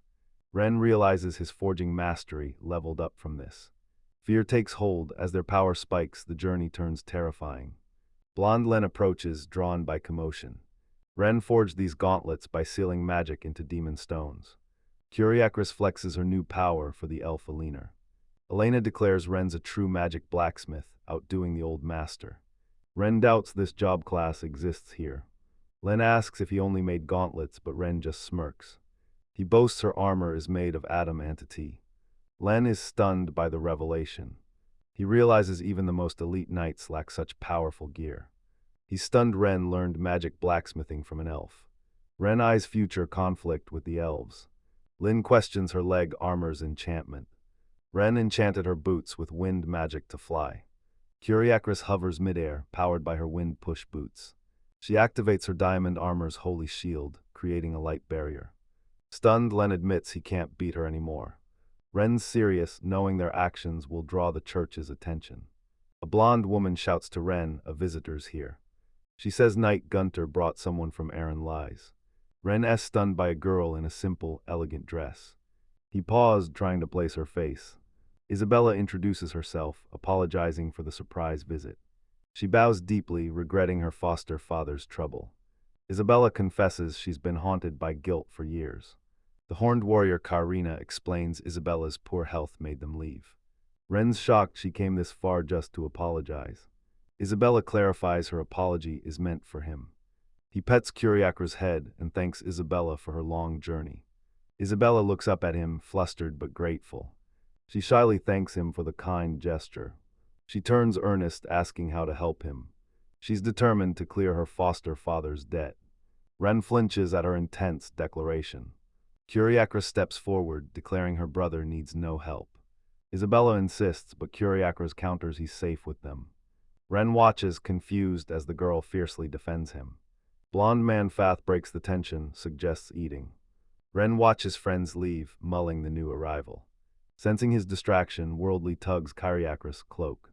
He asks if Isabella's arrival has her on edge. Anxious, she softly agreed, clutching his cloak. White horses race a lavish carriage down the road. In the ornate car, a portly bald man smirks. Bishop Aperchuckles grins, knowing the dark elf is almost his. Snow blankets a half-timbered house in the village. Inside, Ren questioned the Hashcut Church's arrival.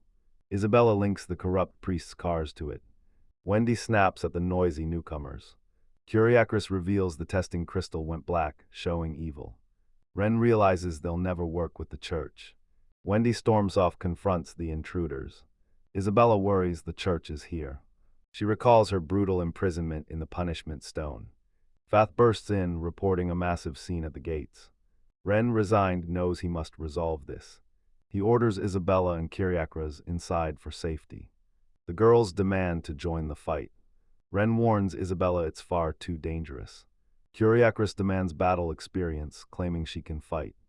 Farah tells Ren to take them, they can't run forever. Ren eyes Farah, weighing her wisdom. He fears sending kids into a deadly fight. He decides they all go together. Defenders scan the sky from the walls. Dark Elf Konata reports enemy forms battle lines. The massive wall braces for the assault. A huge army fills the valley below the fortified town. Ren and Fair realize these aren't normal soldiers. A skeletal Lick grins, craving battle for his undead. Skeletal warriors storm out the town gate. Lick commands his army to advance, defying death. Skeletons slam into hooded soldiers as chaos erupts. Ren watches the fight, the enemy holds strong. High on the ramparts, the dark elf Kajinata draws her bow with deadly focus. She orders her archers to cover the skeletons below. They watch a massive skeleton army swarm the enemy. Undead Legion slams into hooded soldiers, sparking chaotic melee.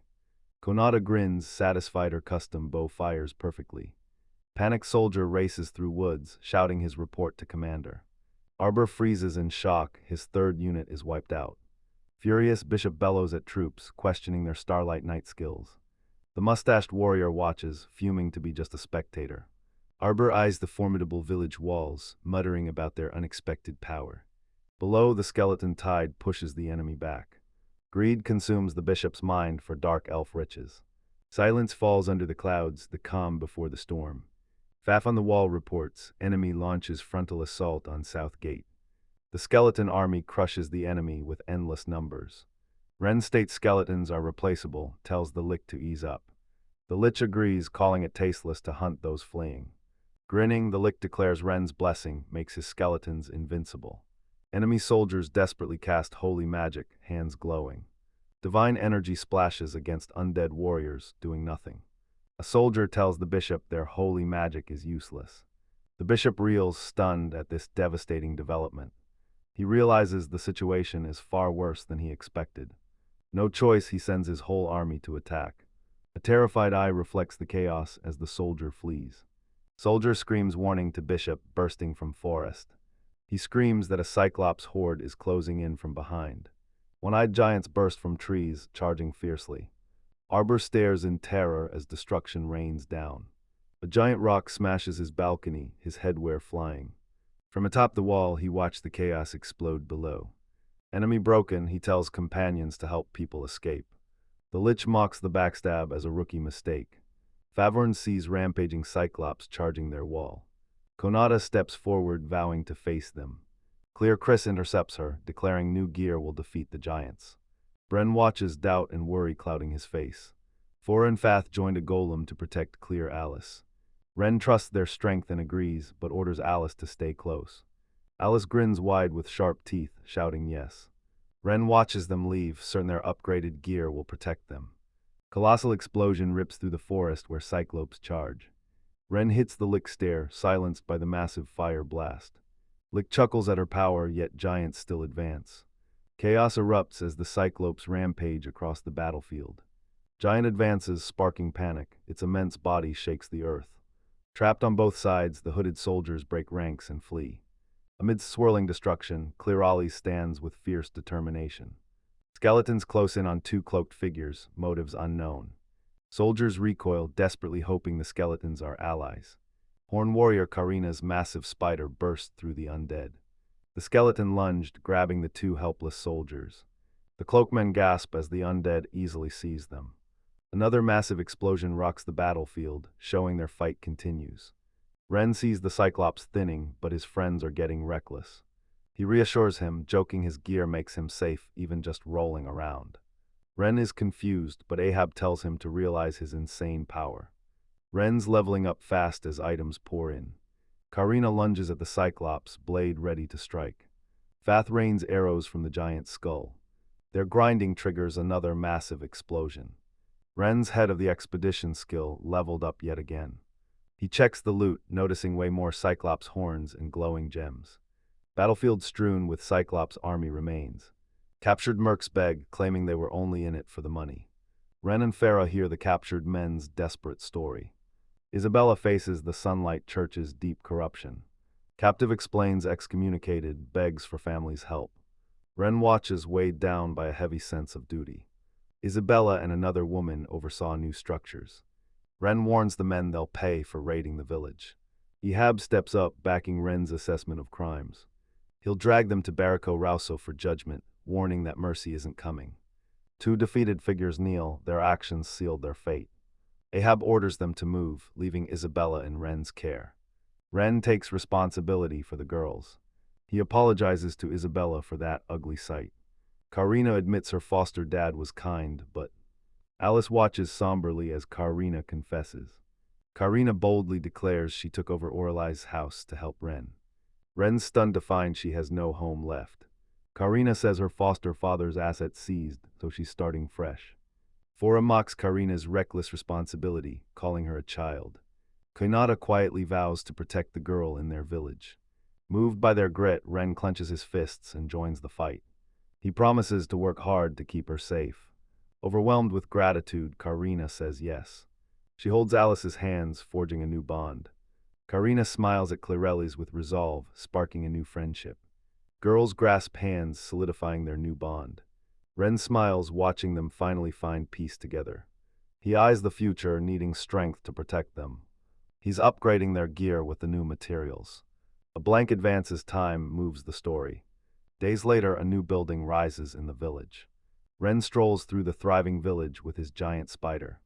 He spots a patrolling half-elf who greets him warmly. It's been too quiet since the last attack.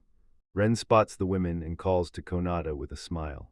He gushes how cute they look in their new dresses. Led by a tall dark elf, the women flaunt their new dresses.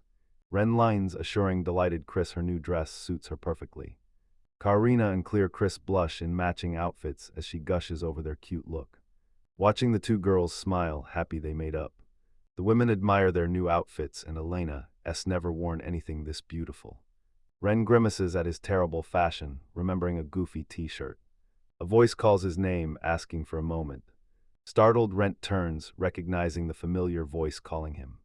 He stares at the giant world tree, wondering if it's summoning him. Ren explains the world tree spirit is calling him. Assuring his companions he'd return, he heads for the massive ancient tree. Approaching, he wonders if this summons concerns the weaver's looming threat. Under the tree, the spirit apologizes for the sudden summon. Ren asked the leaf spirit what she wanted to discuss. Her power has peaked, and now she needs a name to evolve. Flustered, Ren apologizes, he has no name for her. He asks why names matter, and she explains it anchors her existence.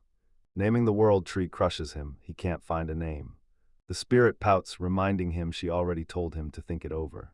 Ren tentatively suggests Valkyrie, but worries it won't fit. She repeats the name, intrigued by his strange suggestion. Ren explains his world's Valkyries, goddesses who guide fallen warriors. She beams with joy, loving the name. Thrilled, Ren bestows the name, declaring her Valkyrie. A star-shaped light explodes from her, sending Ren reeling in shock. Intense light erupts from the spirit, engulfing the world tree's trunk.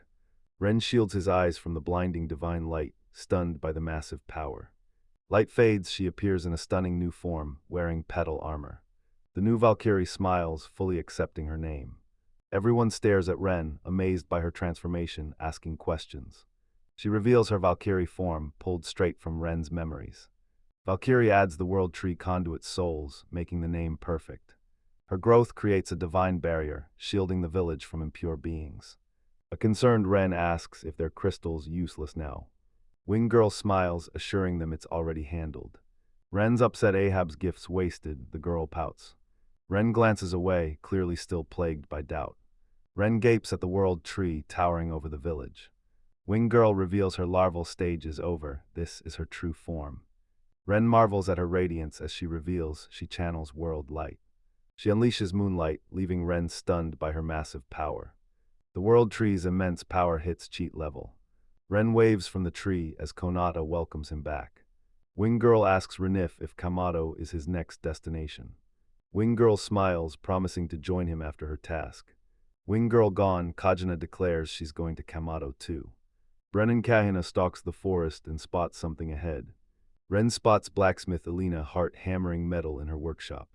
Alina wipes her brow, refusing to let Ren win. Ren watches the workshop, thinking about the elf gear. Ren watches, worried Alina is pushing too hard. Hammering echoes from the forest workshop. Days later, a massive house sits in a clearing. Through a window, Ren sits alone on a sofa, lost in thought. Ren snaps alert at a noise from outside. Ren wonders about a noise. Konata announces a visitor. Ren whips around, stunned by the sudden visitor. A large covered wagon rumbles still outside the town wall. Ren freezes as Nibis stands before the wall. Ren and Nibris warmly reunite after some time. Ren looks worried, asking Nibrius why she showed up so suddenly. Smiling gently, Nibis explains Ahab told her his situation. Nibers tells Ren about Ahab's letter regarding Latina's request. Ren, surprised, explains his actions by a wooden cart. Nibris smiles warmly, proposing a guild for the town. Ren's stunned by her grand proposal. The kid is stunned as the old woman asks if her true identity shocks him. Nebrius reveals she's the Merchants Guild Grandmaster and thanks him. Bari the appraiser flashes in his mind as he connects the dots. She sighs incompetence is a problem, so she'll inspect more. Speechless, he reels from the shock of her true authority. Gazing at the world tree, Nibrius predicts everyone will covet its materials. He agrees, knowing the tree materials were already a vital bargaining chip. With a sharp expression, she proposes to him and the town's representative. Inside, a house wraps around the ancient tree's base. The dark elf elder admits her commerce proposal is sudden but understandable. Nibrus claims world tree materials make this deal a win-win. She reveals this new tree shatters the elven kingdom's monopoly on precious resources. The elf elder admits his people can't stay silent or hide their treasures anymore. He commands the merchants' guild to appear here. She explains they'll step in to stop the inevitable war between both races. Shocked by her words, he repeats friction with rising dread. Nibrus clarifies she's preventing a human-elf war. Her stark warning stuns the young man and elven elder silent. She reassures them the world tree's barrier and key leaders are already moving. He's shocked Latina's name surfaced in this elite discussion. She reveals King Raisin is negotiating supplies to avoid war. She knows elves are hostile, but regulated supplies prevent worse. The elder sends in the experts to stop a war. Nibrus vows to secure peace and prosperity. His simple wish to help just sparked a global crisis. He can't stay silent, he'll voice his concerns about the elves. He turns to Nebrius and asks to join the discussion. A brilliant flash erupts, startling him as a figure appears. He screams Valkyrie's name as the others freeze in shock. A beautiful woman in magnificent petal armor suddenly appears before them. She reveals she's the world tree Valkyrie and has a message for them. Elder and Nibrus awestruck murmur speaking to the world tree is a dream. The Valkyrie tells Nibbers to spread this story to the world. Before an old elf, a human woman agrees, shocked. Lichsen refuses to let the dark elves be used for war. Listening to the lick, Ren thanks him, relief on his face. He vows to save his panicked team while dark elves watch from afar. A distressed cry spurs Ren down the empty stone corridor. He burst in to find Wendy cradling Alina's unconscious body, screaming her name. Ren kneels, asking Wendy what happened to her friend. Sobbing, Wendy begged unconscious Alina to wake. Later, Alina rests. A relieved Ren assures her she needs rest. Ren comforts a shaken Wendy as she wipes her tears. Alina frets about her fever, but Ren dismisses her. Isabella realizes Mithril's silver kills bacteria and orders everyone to mask up. Isabella casually mentions learning this in Japan, shocking Ren that she knows his world. Renan tells Nina he'll handle everything, then comforts Wendy. Relieved, Niana thanks Ren for letting her see Alina, recovering well. Relieved, Niana thanks Ren for letting her see Alina, recovering well. Alone, Ren feels powerless without medical skills to help. A Valkyrie materializes before him, promising divine protection for Alina. Alina's spirit lacks ill will, so she can be protected. Ren grateful thanks the Valkyrie, realizing her protection isn't absolute but hinges on the heart. Ren realizes the town's barrier has a massive blind spot. Two companions approach, one asks what's wrong, sensing the town's unease. The blonde man asks if Alina's okay, and Ren confirms she's just exhausted.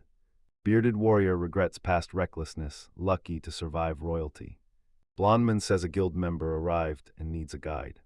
Charismatic Lena introduces himself as Teliarias, acting vice guild master.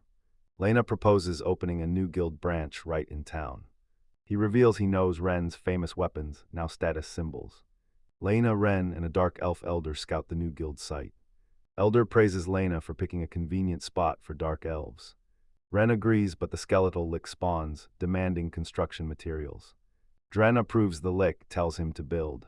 Ren discusses town growth with Flora. She notes everyone's motivated and offers help. Isabella rushes to Ren, thanking him for building her potion shop. She proudly hands Ren her homemade potion, insisting he test it first. Ren sips, amazed by its deliciousness, rare for a potion. Isabella reveals pure water changes the taste, and the bottle is worth a fortune. Ren freezes at her phrase, "in this world," his gaze sharpens, suspicious. Panicking after her slip-up, she admits she thought he was a native. Ren asks if he told her he was from another world, stunning her. At the sunny river, Wendy and Neon splash playfully, their joy a stark contrast. Lounging by a pool, Rental's Iris takes a well-deserved break. A Valkyrie warmed the water like a hot spring, while Iris invites Alina to join. Alina declines to avoid pushing herself, even though she feels fine. Lennon splashes Ren, telling him to ditch the talk and swim. Rivalry sparks as Nina challenges Iris to a race, while Konata pouts about her swimming. Farah offers to judge the race, leaving Rent blushing at her beauty. Forrest starts the race, Nina and Iris dive in, blazing fast. Helen is stunned by their skill, while Ren brags he can match them. Inspired by the race, two young horned girls practice swimming together. Ren watches the peaceful town, hoping it stays this way forever. Next day, Kohinata bursts in panics. Viscount Arla's crested carriage nears. Lulara fumes from her carriage as the World Tree's barrier blocks her path. Ornak explains only wicked guards are blocked. Lulara realizes it's a divine filter. With the barrier watching her every move, Lulara fights to seize this vital town. Orner's intel points to Ren Kainata building the Mithra Wall. Lulara links Ren to otherworlder legends, sensing a hidden history. Her retinue inside, sly Lulara wonders how interesting to find another world or hear. Ren faces the lavish carriage, wondering who's inside with such a powerful presence. Ornis steps out as Lulara's servant, confirming Ren's identity. Tiny Lulara appears, shocking Ren as she demands a word. Chris Greets runs inside as Shyly hides behind him, seeing Lulara.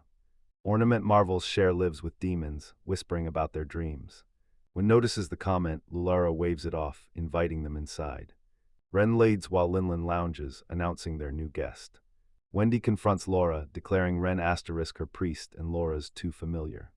Ren introduces the angry Wendy as Laura asks if Chris is a legend.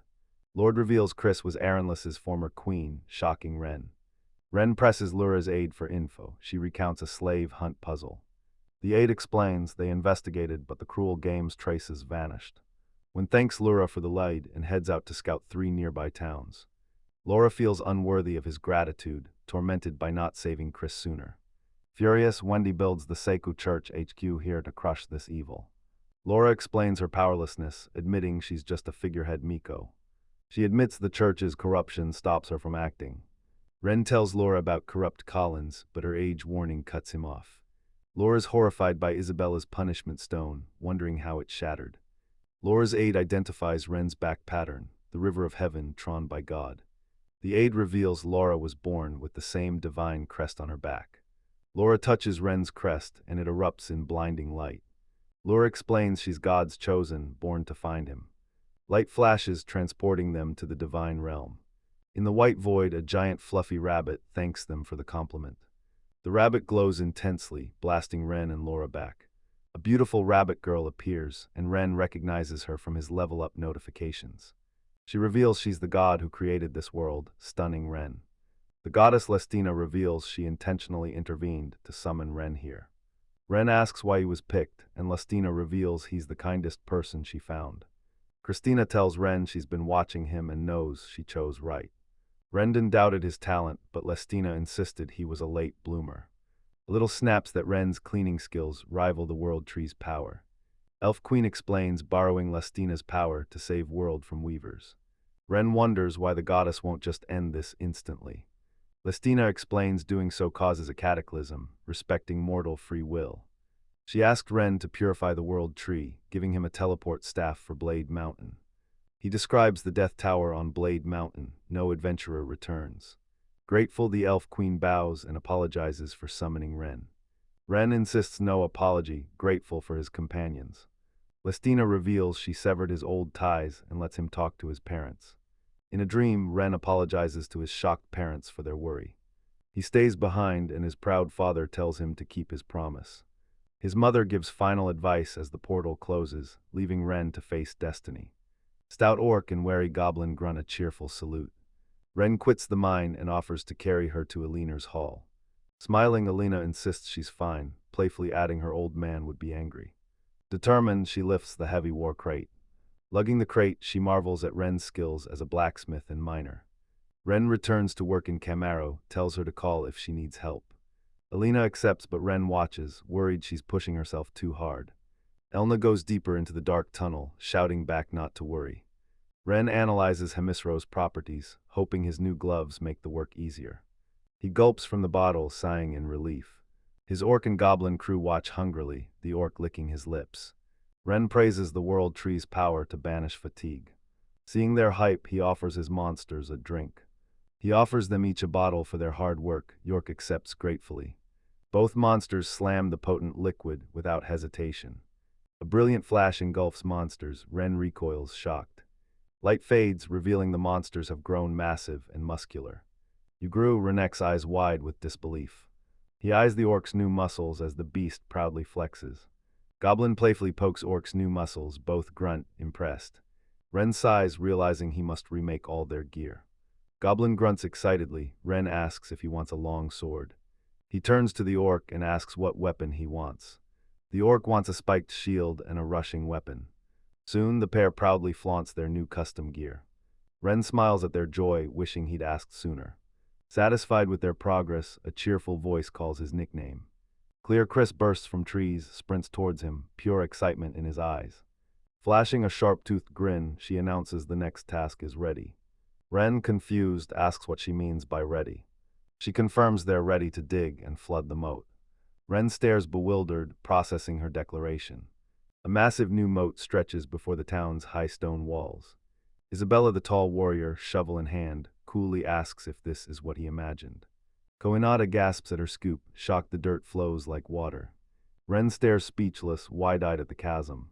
How'd they dig so fast? It must be his exploration king ability. He praises Nina and Isabella's work, making Nina blush with pride. Ren smiles, pats blushing Nina's head, calls it no big deal. The blonde knight teases him, calls him a king or just stubborn. Standing at the edge of the new mode, Ren mutters he'll fill it with pure water.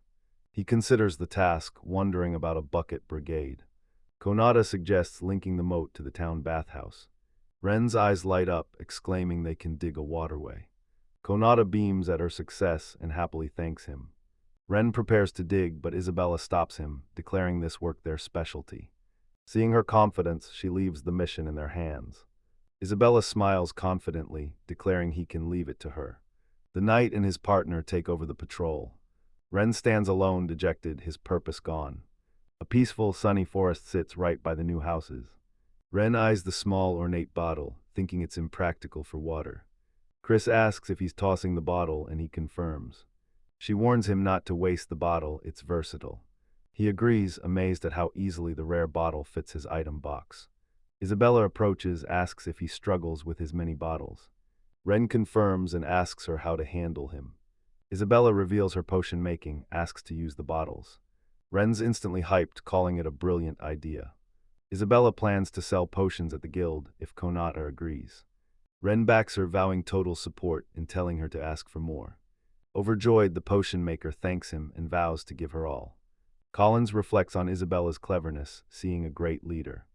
Inspired, Chris tugs Ren's cloak, insisting she help too. Ren agrees, admitting he needs her magic and combat as she beams. A clear stream rushes through a lush, sunlit forest over smooth stones. Ren reveals Chris found this river, and it's been a total lifesaver. He lifts an ornate bottle, thinking with a troubled expression. Ren grimaces at the holy water bottle, thinking the name's a pain. This water is way more powerful than he realized, thanks to his leveled-up skill. Isabella found a use for the bottles, so he grabs everyone he can. He marvels at Isabella's new potion skills. What an amazing child. He thinks of Collins and his dead friend's kid, wondering what the child was like. He should have pressed Collins for more info on the kid while he had the chance. Pans up to a peaceful blue sky with fluffy clouds through the forest canopy. Render fills containers, declares enough. Clear Chris quietly agrees.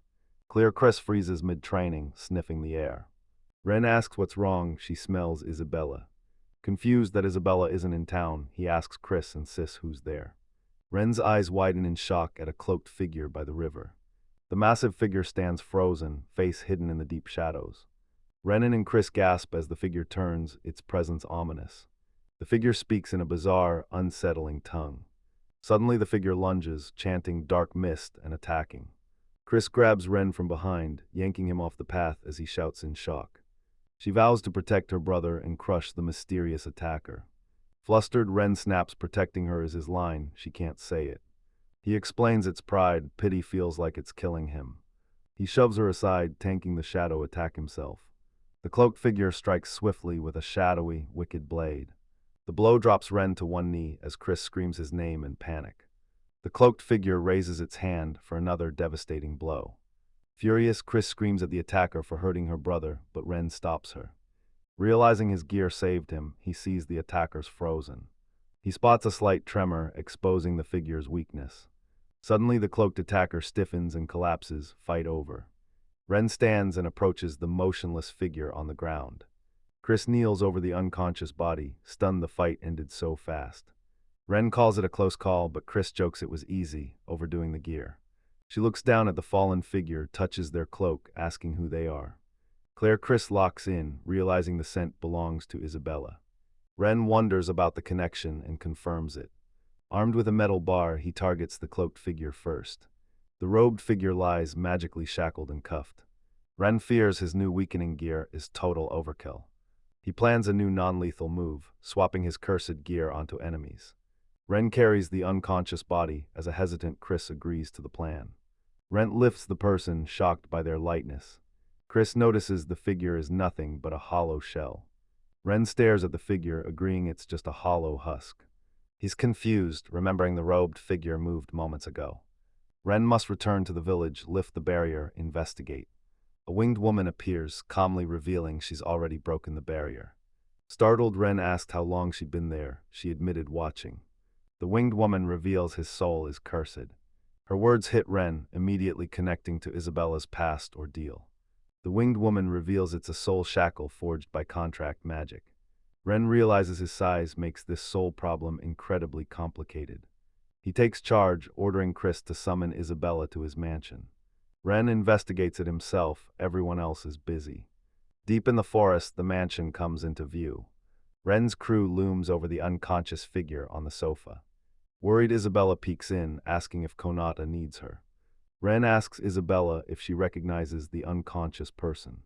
Isabella stares, the figure looks familiar, but she can't place them. The rogue figure stirs, groaning as consciousness returns. He looks up, revealing a face twisted with pain and exhaustion. Shock widens Isabella's eyes. She recognizes the man calling her name. Ren and Wing Girl gasp, stunned by the revelation. Isabella rushes to her father, trembling, asks what happened. Ren confronts Konata, revealing the truth. Isabella's father is still alive. Kohoneta's power is a proxy, unable to directly sense a soul's status. Ren confirms she can't talk to the soul directly. Kohonata only gets faint impressions, not memories or reports. Isabella weeps beside her father, her voice raw with sorrow. Ferdinand groans, struggling to wake up. He whispers Isabella's name, eyes fluttering open as he recognizes his daughter. Isabella lines over him, crying his name as he wakes. Now lucid, Ferdinand reveals he served Collins and befriended Ren. He fled the capital after his protest failed. Ashamed, he reveals he was attacked and left for dead. Ren listens, the capital's mention hits home. Flashbacks show the blonde king crushing Collins, protests at the gates. Robed Ferdinand confirms the curse priest was Collins. Konata vows to protect Ferdinand from further harm. Nina confirms Kohonata's powerful gear is plenty for the task. Thick roots burst from the floor, wrapping Ferdinand tight. Shocked by strange healing magic, Isabella screams her father's name. Kajanana reassures her, promising her power will restore his strength. Ren watches, impressed by the tree's incredible healing. Healing finished, trapping Ferdinand in a glowing root cocoon. Urgent bleeding sounds from outside startle Ren. He recognizes that frantic cry, it's his tamed wild sheep. The giant ram bursts into the courtyard, bleeding and screaming. He rushes to the sheep, asking why it's in such a rush. Chris at the doorway asks her brother what's wrong. The sheep nudges Ren, bleeding in a desperate panic. Ren cracks the code, warning Chris that Elena's in danger. He asks the sheep to take him to the mountains to find her. Ren leaps onto the sheep's back, galloping toward the mountains. A dark, massive cave mouth looms in the mountains. Ren and the sheep bolt for the cave entrance. The sheep stumbles on the rocks and collapses from exhaustion. Ren's mounts, telling his companion it's done enough. He stares at the cave, his face full of worry. He's overjoyed the cave entrance collapsed.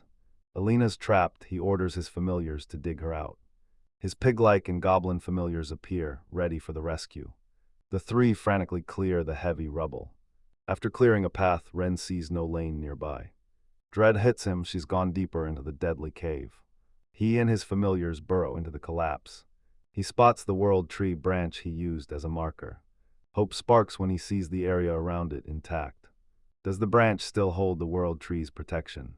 He believes Elena might be safe by a branch. Clutching the branch, he vows to find Elena, rushing into darkness. He and his familiars push deeper into the unstable tunnels.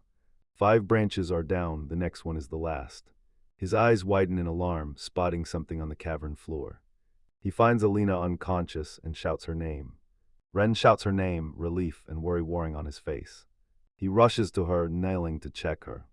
Elena keeps apologizing. Ren tells her, save strength, drink potion. She downs the potion, mutters it's delicious, and collapses again. Bren asks if she's okay, she weakly nods. Still, she gives him a faint, reassuring smile. Ren sees she's pushing herself, dangerously ill. He scoops her up and rushes back to the mansion. A cloudy sky marks time's passage. Ren watches over the unconscious Elena back at the mansion. Concerned girls burst in, asking what happened. He touches Elena's forehead and recoils from the burning fever. Ren tells a worried girl his potion failed Elena. The girl spots her fever and orders her to rest. Ren asks if she's critical, the girl warns him. He sent the girls out to strip Elna's heavy armor. With another potion, Ren gathers 0 grass for precaution. Isabella assures Ren that Elena will heal fast. She warns Elena to be more careful. Ren realizes Elena's finally hit her physical limit. Dark elf Nina calls out to Konata approaching a wooden building. Nina checks Elena's crushed cheek, asks if she's okay, and thanks him for worrying. She believes seeing Elena's face would calm her. Ren stops her, warning that Elena's fever is contagious. Nina insists on visiting as her clan's representative. Ren hesitates, weighing her earnest plea. Nina watches him, hopeful for his choice. He shows her a mask that stops sickness and orders her to hand them out to everyone. Grateful, Nina runs to follow his instructions. He's confident these silver and mithril masks will work. He turns to his orc and goblin, plans to reinforce the collapsed cave with mithril. The orc and goblin snap to attention, grunting eagerly for orders. Ren smirks at their crisp response to his commands. The Lick arrives, taking over patrols to protect his daughters. Ren looks up at the powerful skeleton, filled with gratitude. Dark elf women watch, visibly worried for the Lick. Ren clenches his fist, determined to help his friends resolve anxieties. Wendy lies crumpled in the long hallway, completely distraught. Ren walks the hall, calling to Wendy, worried if she's all right. Wendy lunges into Ren's arms, sobbing his name in panic. Tears stream down her face, sobbing his name again, overwhelmed. She desperately begs Elena to open her eyes and look at her. Later, Isabella watches Elena recover in bed. Weakened, Elena apologizes to Ren for the trouble. Ren smiles, tells her she overworked, needs rest. He comforts the crying Wendy, telling her he understands her fear. Renok smiles, relieved Elena's awake. Isabella claims the high fever is just a common cold. Ren realizes Isabella's potion skills prove she knows medicine. Isabella suggests a Kohinado mass is a good precaution. She says mithril containing silver fights illness. She mentions reading about this in Japanese books or online. Fora tells Ren to leave it to her and Isabella. Isabella agrees. Ren comforts crying Wendy, saying Elena's safe and to wash up.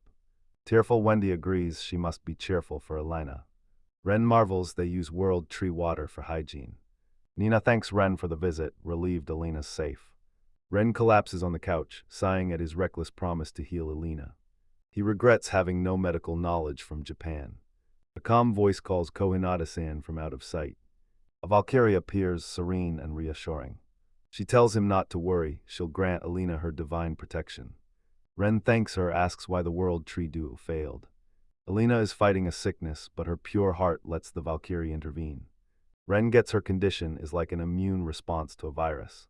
The Valkyrie vows to protect his friends, telling him to stop worrying. Ren thanks the Valkyrie, understanding her protection hinges on no ill will. He finally realizes what this condition means. He sees the barrier has a blind spot for emotionless foes. A voice snaps Ren out of his thoughts. He spots 2 companions back from patrol. Sensing the town's tension, the armored man asks what happened. Ren reveals the danger Elena faces. Blonde warrior understands the worry for Elena. Ren confirms she's resting, but worries she's exhausted. Blondman notices Elena's been pushing herself way too hard on quests. He says it's natural to worry about the youngest, Clearicris II. The armored man scolds the blonde for overworking too. He remembers their brutal clash with King Ryzen, barely escaping execution. Ren looks back, realizing how close they came to death. He asked the two men what they wanted. The armored man says a guild employee arrived and needs a guide. Determined, he rushes to volunteer. Blue skies and fluffy clouds mark a new scene.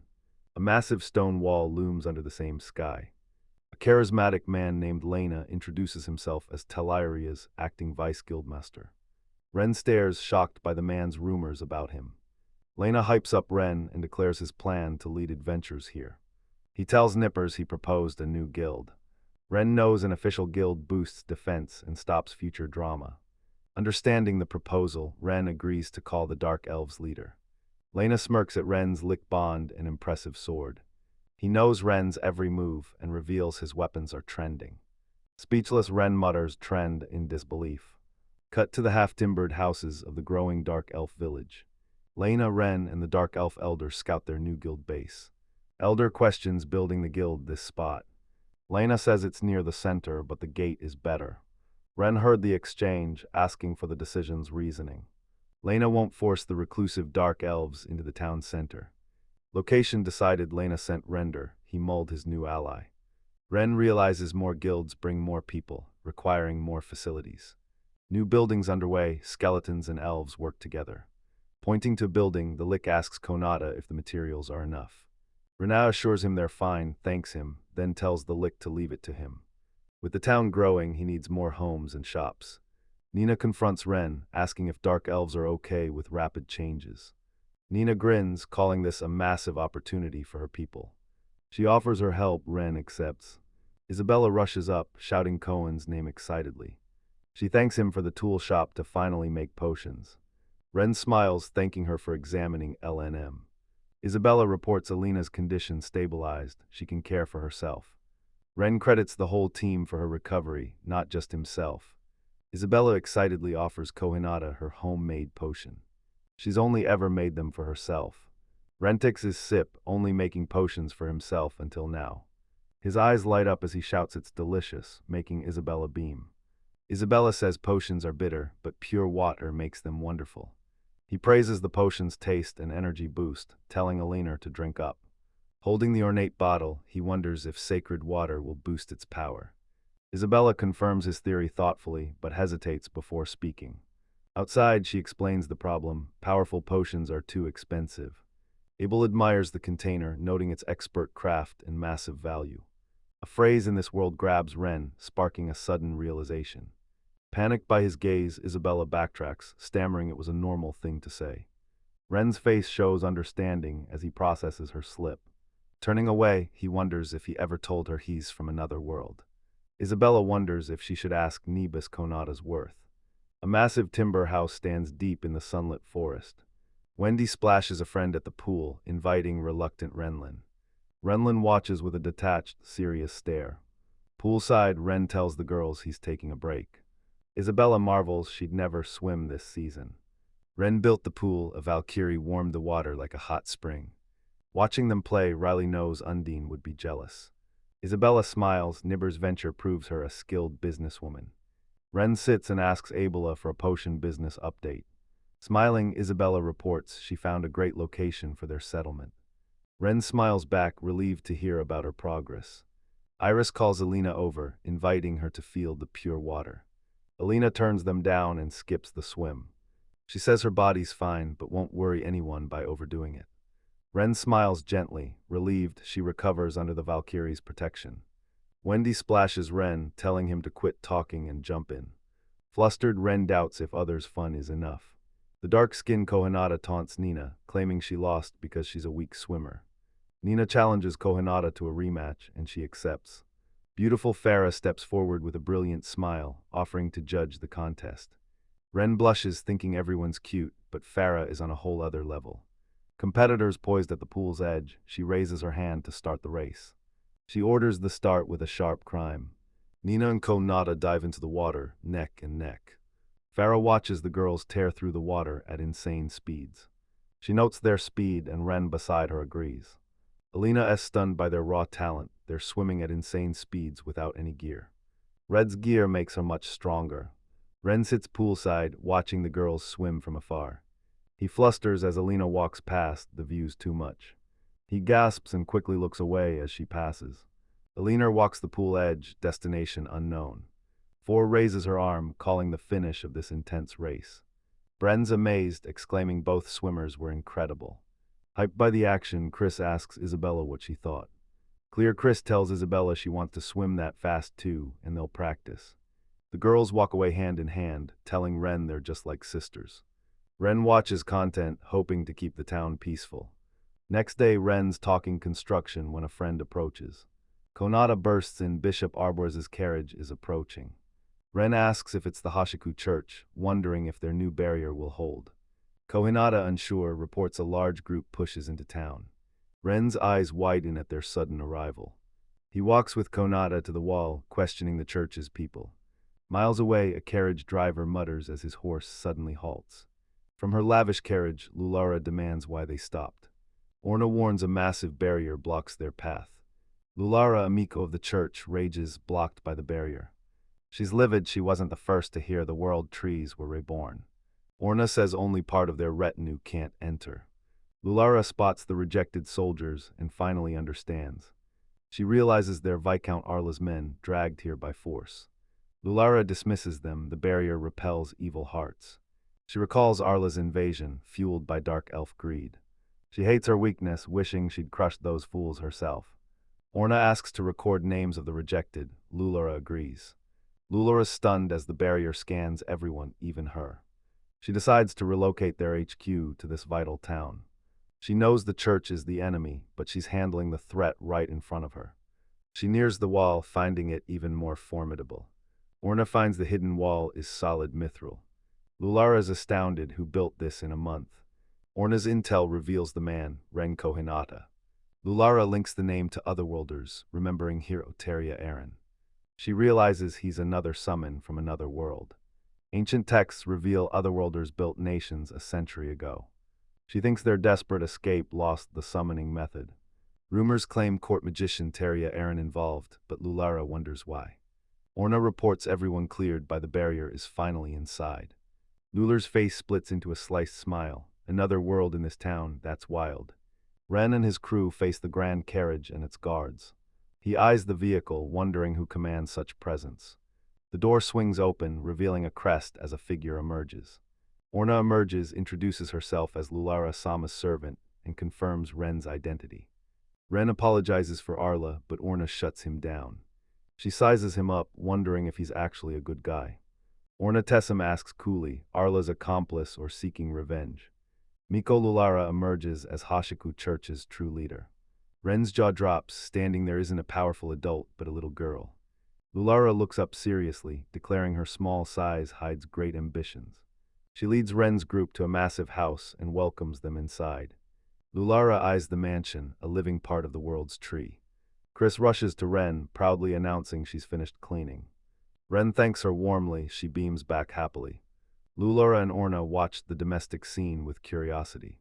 Chris spots the newcomer, hides behind Ren, asking who the child is. Ren introduces Lularo, but Chris isn't impressed.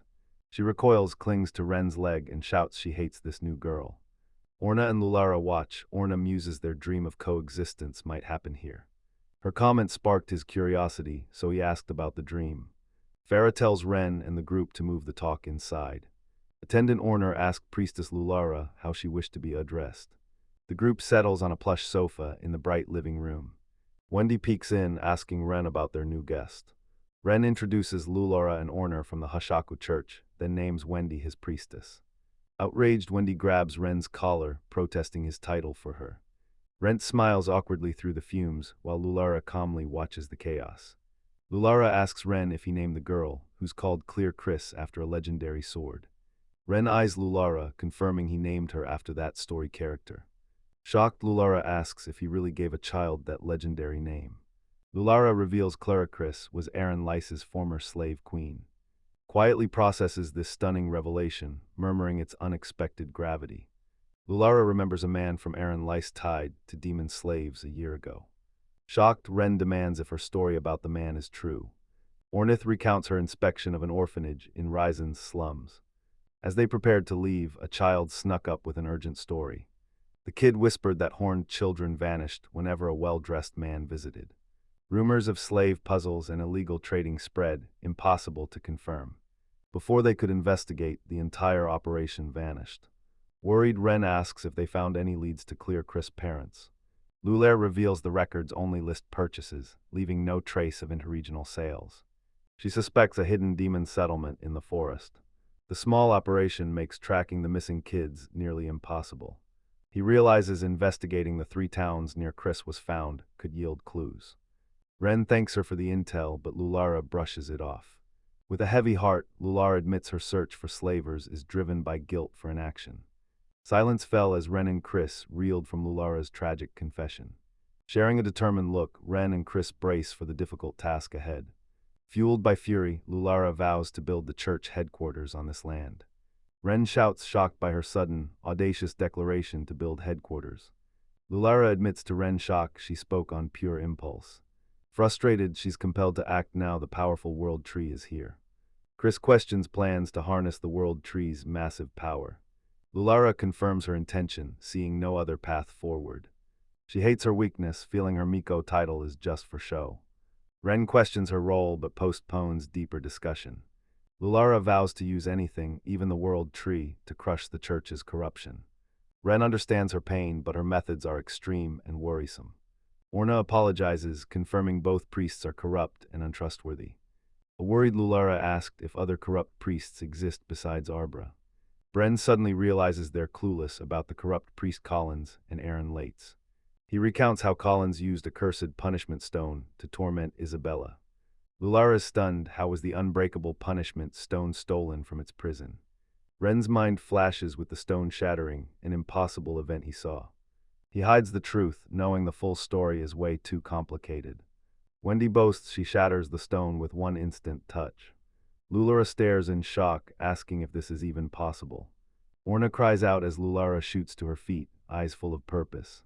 Lulara silences her attendant, looking dead serious. Ren and Chris startle at Lulara's sudden, commanding move. Chris and Wendy shield Ren, ordering Lulara to stay away from their brother. Lulara turns, revealing a glowing circular crest between her shoulder blades. The trio gapes at the shimmering crest on her back. Lulara needs confirmation. Her crest reacts strangely to his presence. Renek reels, stunned by the reveal of her hidden glowing mark. Orno explains it's Lulara's birth crest, the divine river of heaven. Lulara reaches for Ren, her intent clear as she moves to touch him. Chris and Wendy suddenly freeze, paralyzed by an unseen power. Lulara reassures the girls she only wants to touch him, not hurt him. She reveals she's God's chosen, able to restrict movements. Ren repeats the word in shock, struggling to grasp her incredible claim. Lulara explains her life's sole purpose, find the one bearing God's sacred crest. She hates her heavy fate, but the long journey finally ends here. Her hand on his back, she knows her lifelong destiny is here. She touches him and a blinding white light explodes. Lights fade, revealing Ren and Lulara in a vast, ethereal white realm. Stunned, Lulara whispers that this is the divine realm. Ren stares at the stark white landscape, bewildered by what just happened. He spots movement, a small figure by a crystal tree. The distant figure is a large, fluffy white rabbit, serene in emptiness. Ren calls the rabbit cute, and Lulara agrees it's lovely. The rabbit calmly thanks them for the compliment. Ren and Lulara are stunned by the talking rabbit. Blinding white light engulfs the rabbit. Blinding light explodes, blasting them back as Ren questions the chaos. Ren and Lulara stare in shock as light forms a humanoid. A stunning blonde woman steps from the light. Ren and Lulara gape, speechless at the transformation. The beauty beams, thanking Konata for the compliment. Ren's shocked, her voice announces his level-ups. She turns around and Ren demands the beautiful stranger's name. She smiles, serene and knowing, radiating a powerful divine aura. She reveals she's the world's creator god and summoned him on purpose. Ren's thunderstruck, can't grasp he's talking to the world's god. Awestruck, Lular asks if she's standing before the goddess Lucina. Lucina confirms her name, touches Lulara's forehead, praises her arrival. Lulara weeps with joy as her lifelong mission is finally complete. The goddess Lucina turns her attention back to Ren, calling his name. Ren stands dazed, wide-eyed as he processes the massive events. Lastina reassures him their meeting here was inevitable. Ren doubts fate, wondering if the world tree's power forced their meeting. He mentions his summoning, still believing it was a mistake. Lestina reveals the hero was powerful, but his soul was rotten. She hijacked the summoning at the last second, bringing him instead. Baffled, Ren asked the goddess why she picked him, not the hero. Lucina smiles gently, explaining he was the kindest person nearby. Watching him, she beams, certain she made the right choice. Ren's skeptical, thinking his skills came from her, not him. Lestina admits giving him power, but insists his choices define its purpose. She reveals his power was always inside, but he denies it fiercely. Ren protests, claiming he was talentless in his old world. Goddess explains she just nudged him, musing he could have been a great craftsman. Desperate, Ren misses his salaryman dreams, but his king powers are overkill for cleaning. He complains it's opt to get mithril and world tree branches just from tidying. Elul is shocked. How did he get a world tree branch just by cleaning? Elf Queen clarifies she didn't just give the world treat to elves, she wants Lura to join her in the divine realm. She asks Elul if she understands the weight of her request. Ailu affirms her understanding, realizing she must help confront the weavers. Ren wonders why the goddess won't just stop the weavers herself. The goddess warns him it's not that simple. The weavers' influence spread too far, and attacking now would trigger a disaster she must avoid. All created life is separate from her, she asked Ren for his power. Ren speechless, stunned by her blunt request. Goddess outlines perilous mission. Purify the world tree, warns Elf King's forces dangerously close to Weaver territory.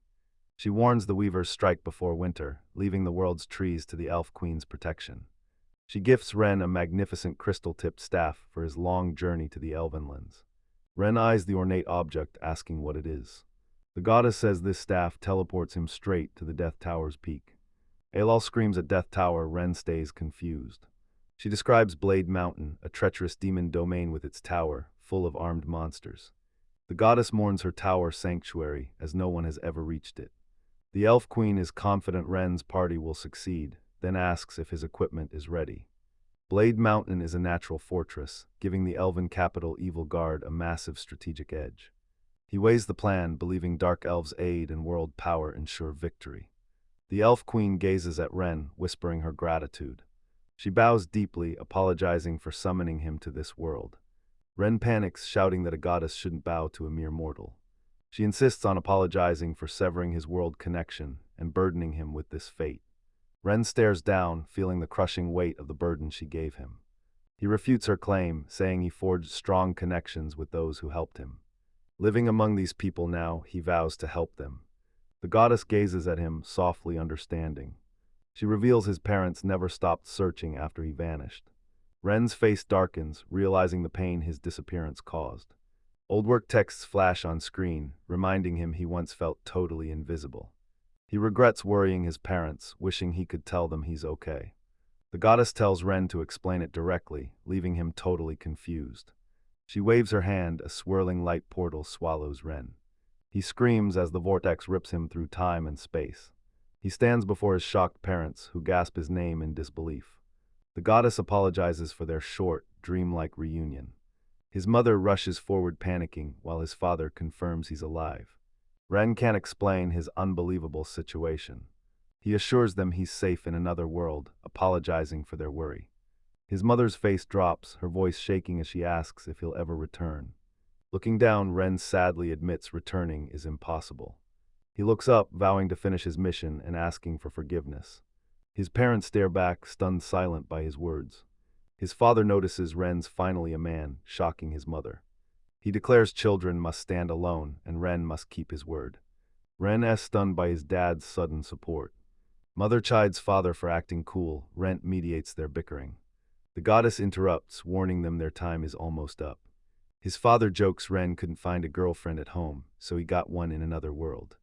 Ren blushes hard at his dad's teasing.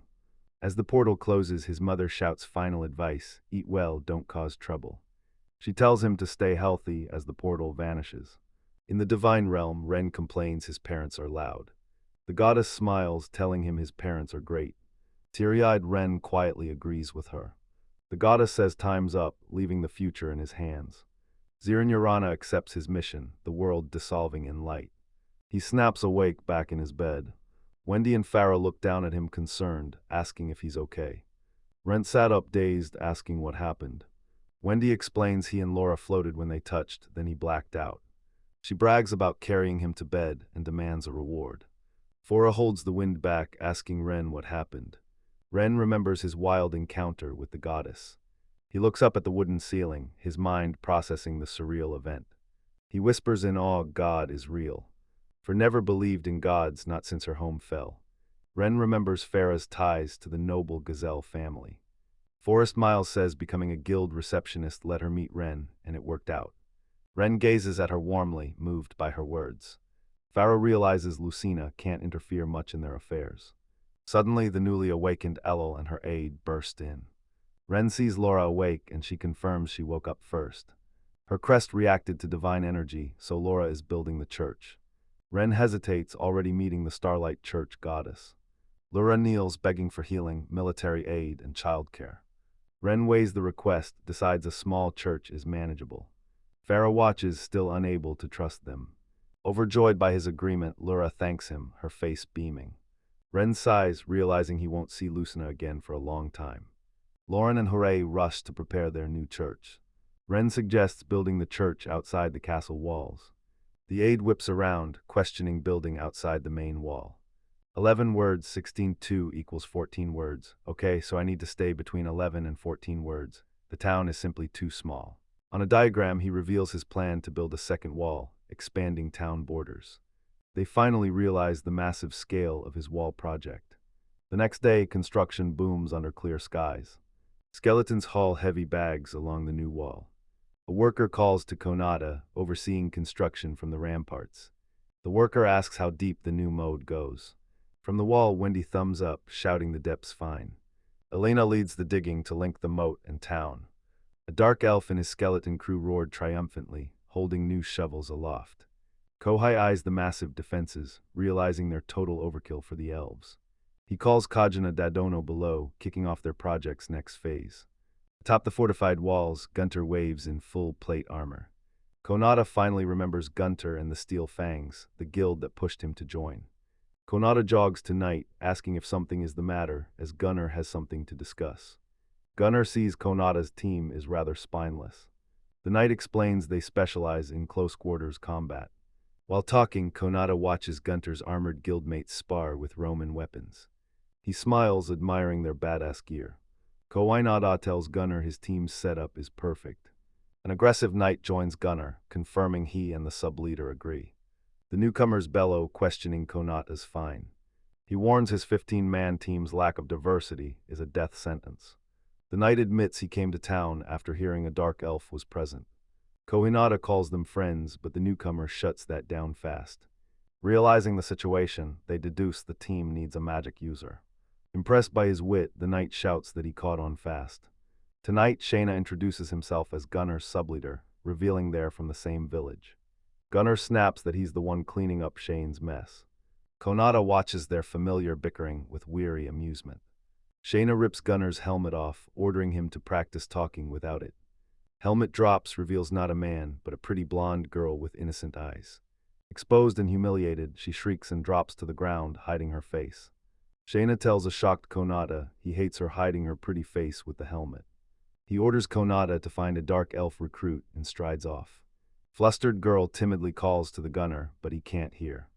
Konada stands speechless, stunned by the bizarre encounter. Alone on the wall, Kohinada decides to speak with the dark elf, Nina. Leaves swirl against the high stone wall, setting a somber mood. Leaves flutter past ramparts, a gray sky enhancing the thoughtful mood. The elf stumbles up the ramparts, completely drained. Konana walks to her, concerned, asking if she's okay. Wendy admits she joined the Steel Fangs for a reckless boar hunt. Kohinada wonders if Wendy was recruited before he spoke to the dark elf.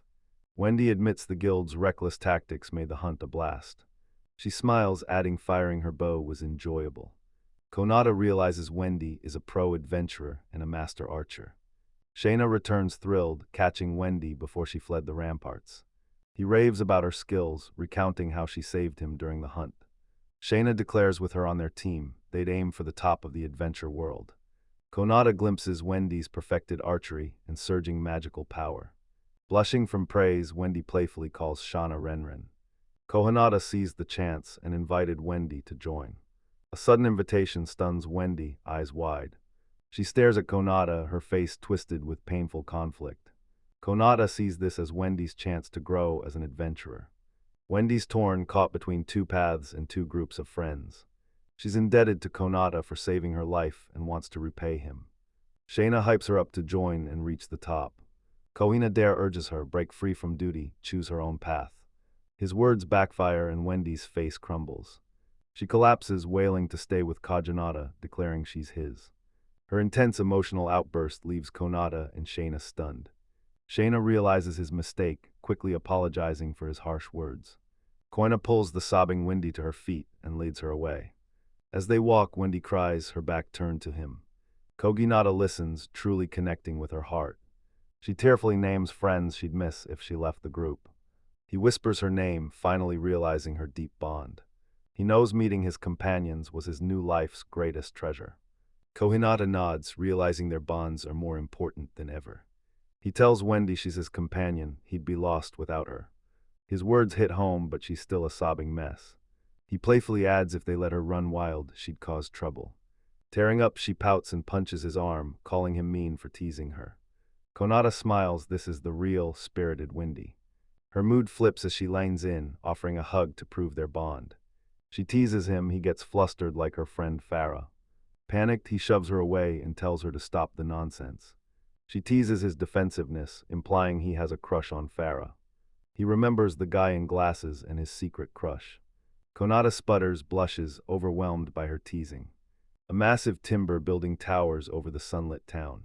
Flustered, Kohinata walks alone down a narrow cobblestone alley. He senses someone nearby and snaps his head up, shocked.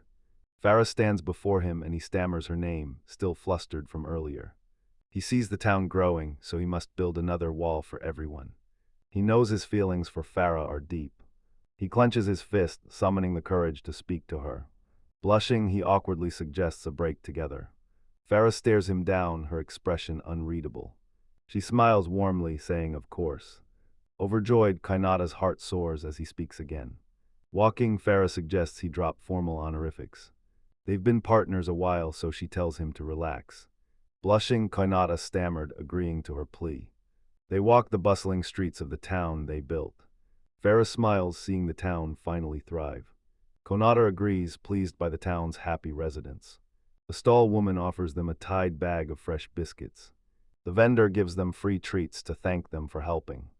Farah takes one, remarking it's warm and fresh as she bites. She snaps the biscuit and hands half to the blushing boy. He bites, murmuring it's delicious, utterly content. At the park, Kohinata lets out a happy sigh. On a bench, they soak in the world tree's warmth. Vara turns to him, her brow glistening from the heat. Kohinata awkwardly suggests she unbraid to cool down if hot.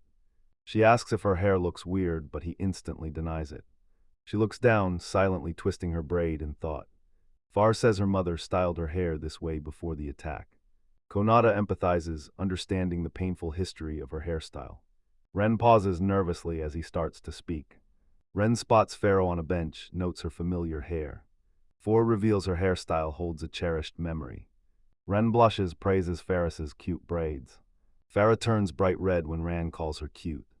Ren apologizes, flustered. It sits quietly beside him on the bench. Farah looks down, touched. Ren's the first to ever praise her hair. Farah smiles radiantly, eyes closed, thanking Kohinata. Ren laughs nervously, scratching his red face as Farah smiles gently. Ren's thoughts float, reflecting on his heartfelt confession. Fluffy clouds drift across the peaceful sky. Ren walks alone through the town square, lost in thought. Ren hits Isabella's potions shop before his next task. Ren nears a building, met by elderly Nifris. Ren asks Nifors if she's seen the missing Isabella. Troubled Nifris asks Ren, is Isabella urgent? Nifris reveals Isabella's entire potion stock sold out. Ren, surprised, questions the big steel fang's sale. Isabella brews potions in her downtime with a focused smile. Ren praises Isabella's potent potions. Ren watches as the old Nefris voices her concern. Isabella sprints over, apologizing for the wait. Nifris welcomes Isabella back as Ren smiles. Isabella gives Rand a flustered, welcoming look. Ren denies waiting inside, and Isabella looks relieved. Ren thoughtfully asks Isabella for a potion, though she's busy. Inside, Ren eyes the wall and praises Isabella's art. Ren compliments Bella's art, she panics, offering to clean up. Ren wonders what Isabella is sketching. Ren steps on paper, it flips. Isabella panics, screaming for Ren to look away. Ren grips the drawing, shocked it's his portrait. Isabella panics, claiming she was just practicing drawing people. Nifris playfully suggests Isabella sell her impressive drawings. Flustered, Isabella insists her art's a hobby, not for sale. Isabella beams, offering a customer creative potions. The customer leaves, Ren watches, and Isabella shyly turns to him. Curiously, she asks why he came to her shop. Ren checked on her but also has a consultation request. Isabella, shocked, asks why he needs her advice. He confirms. He's heading to the lethal heights of Blade Mountain. He asked her for winter gear advice, especially fabric choices. Isabella suggests waterproof and windproof material is ideal. Modern terms shock her, she gasps her secret. Bren finally gets it, his gut was right all along. He asked if she was a reincarnated person from another world. The title page asks the same question, confirming Ren's theory. Isabella tears up, accepting her secrets out. She confirms his hunch, her arrival in this world was different. Ren always found her intellect unnaturally advanced. Isabella's genius got her locked up by corrupt officials. Ren is horrified, recalling her captors' faces. He's mad she stayed silent, but she apologizes to avoid being a burden.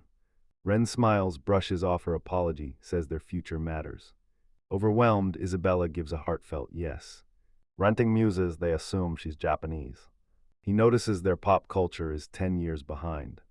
Isabella confirms their arrival timelines are shifted. Grinning, Ren playfully declares she's his senpai or big sister. Bond forged, he declares their first mission, explore Blade Mountain.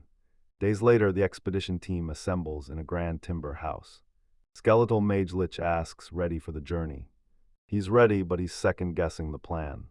The Lich questions Ren if a party of 4 is sufficient. Ren smiles confidently, assuring the Ledge it'll be fine. Chris sadly watches, wishing to join but bound by duty.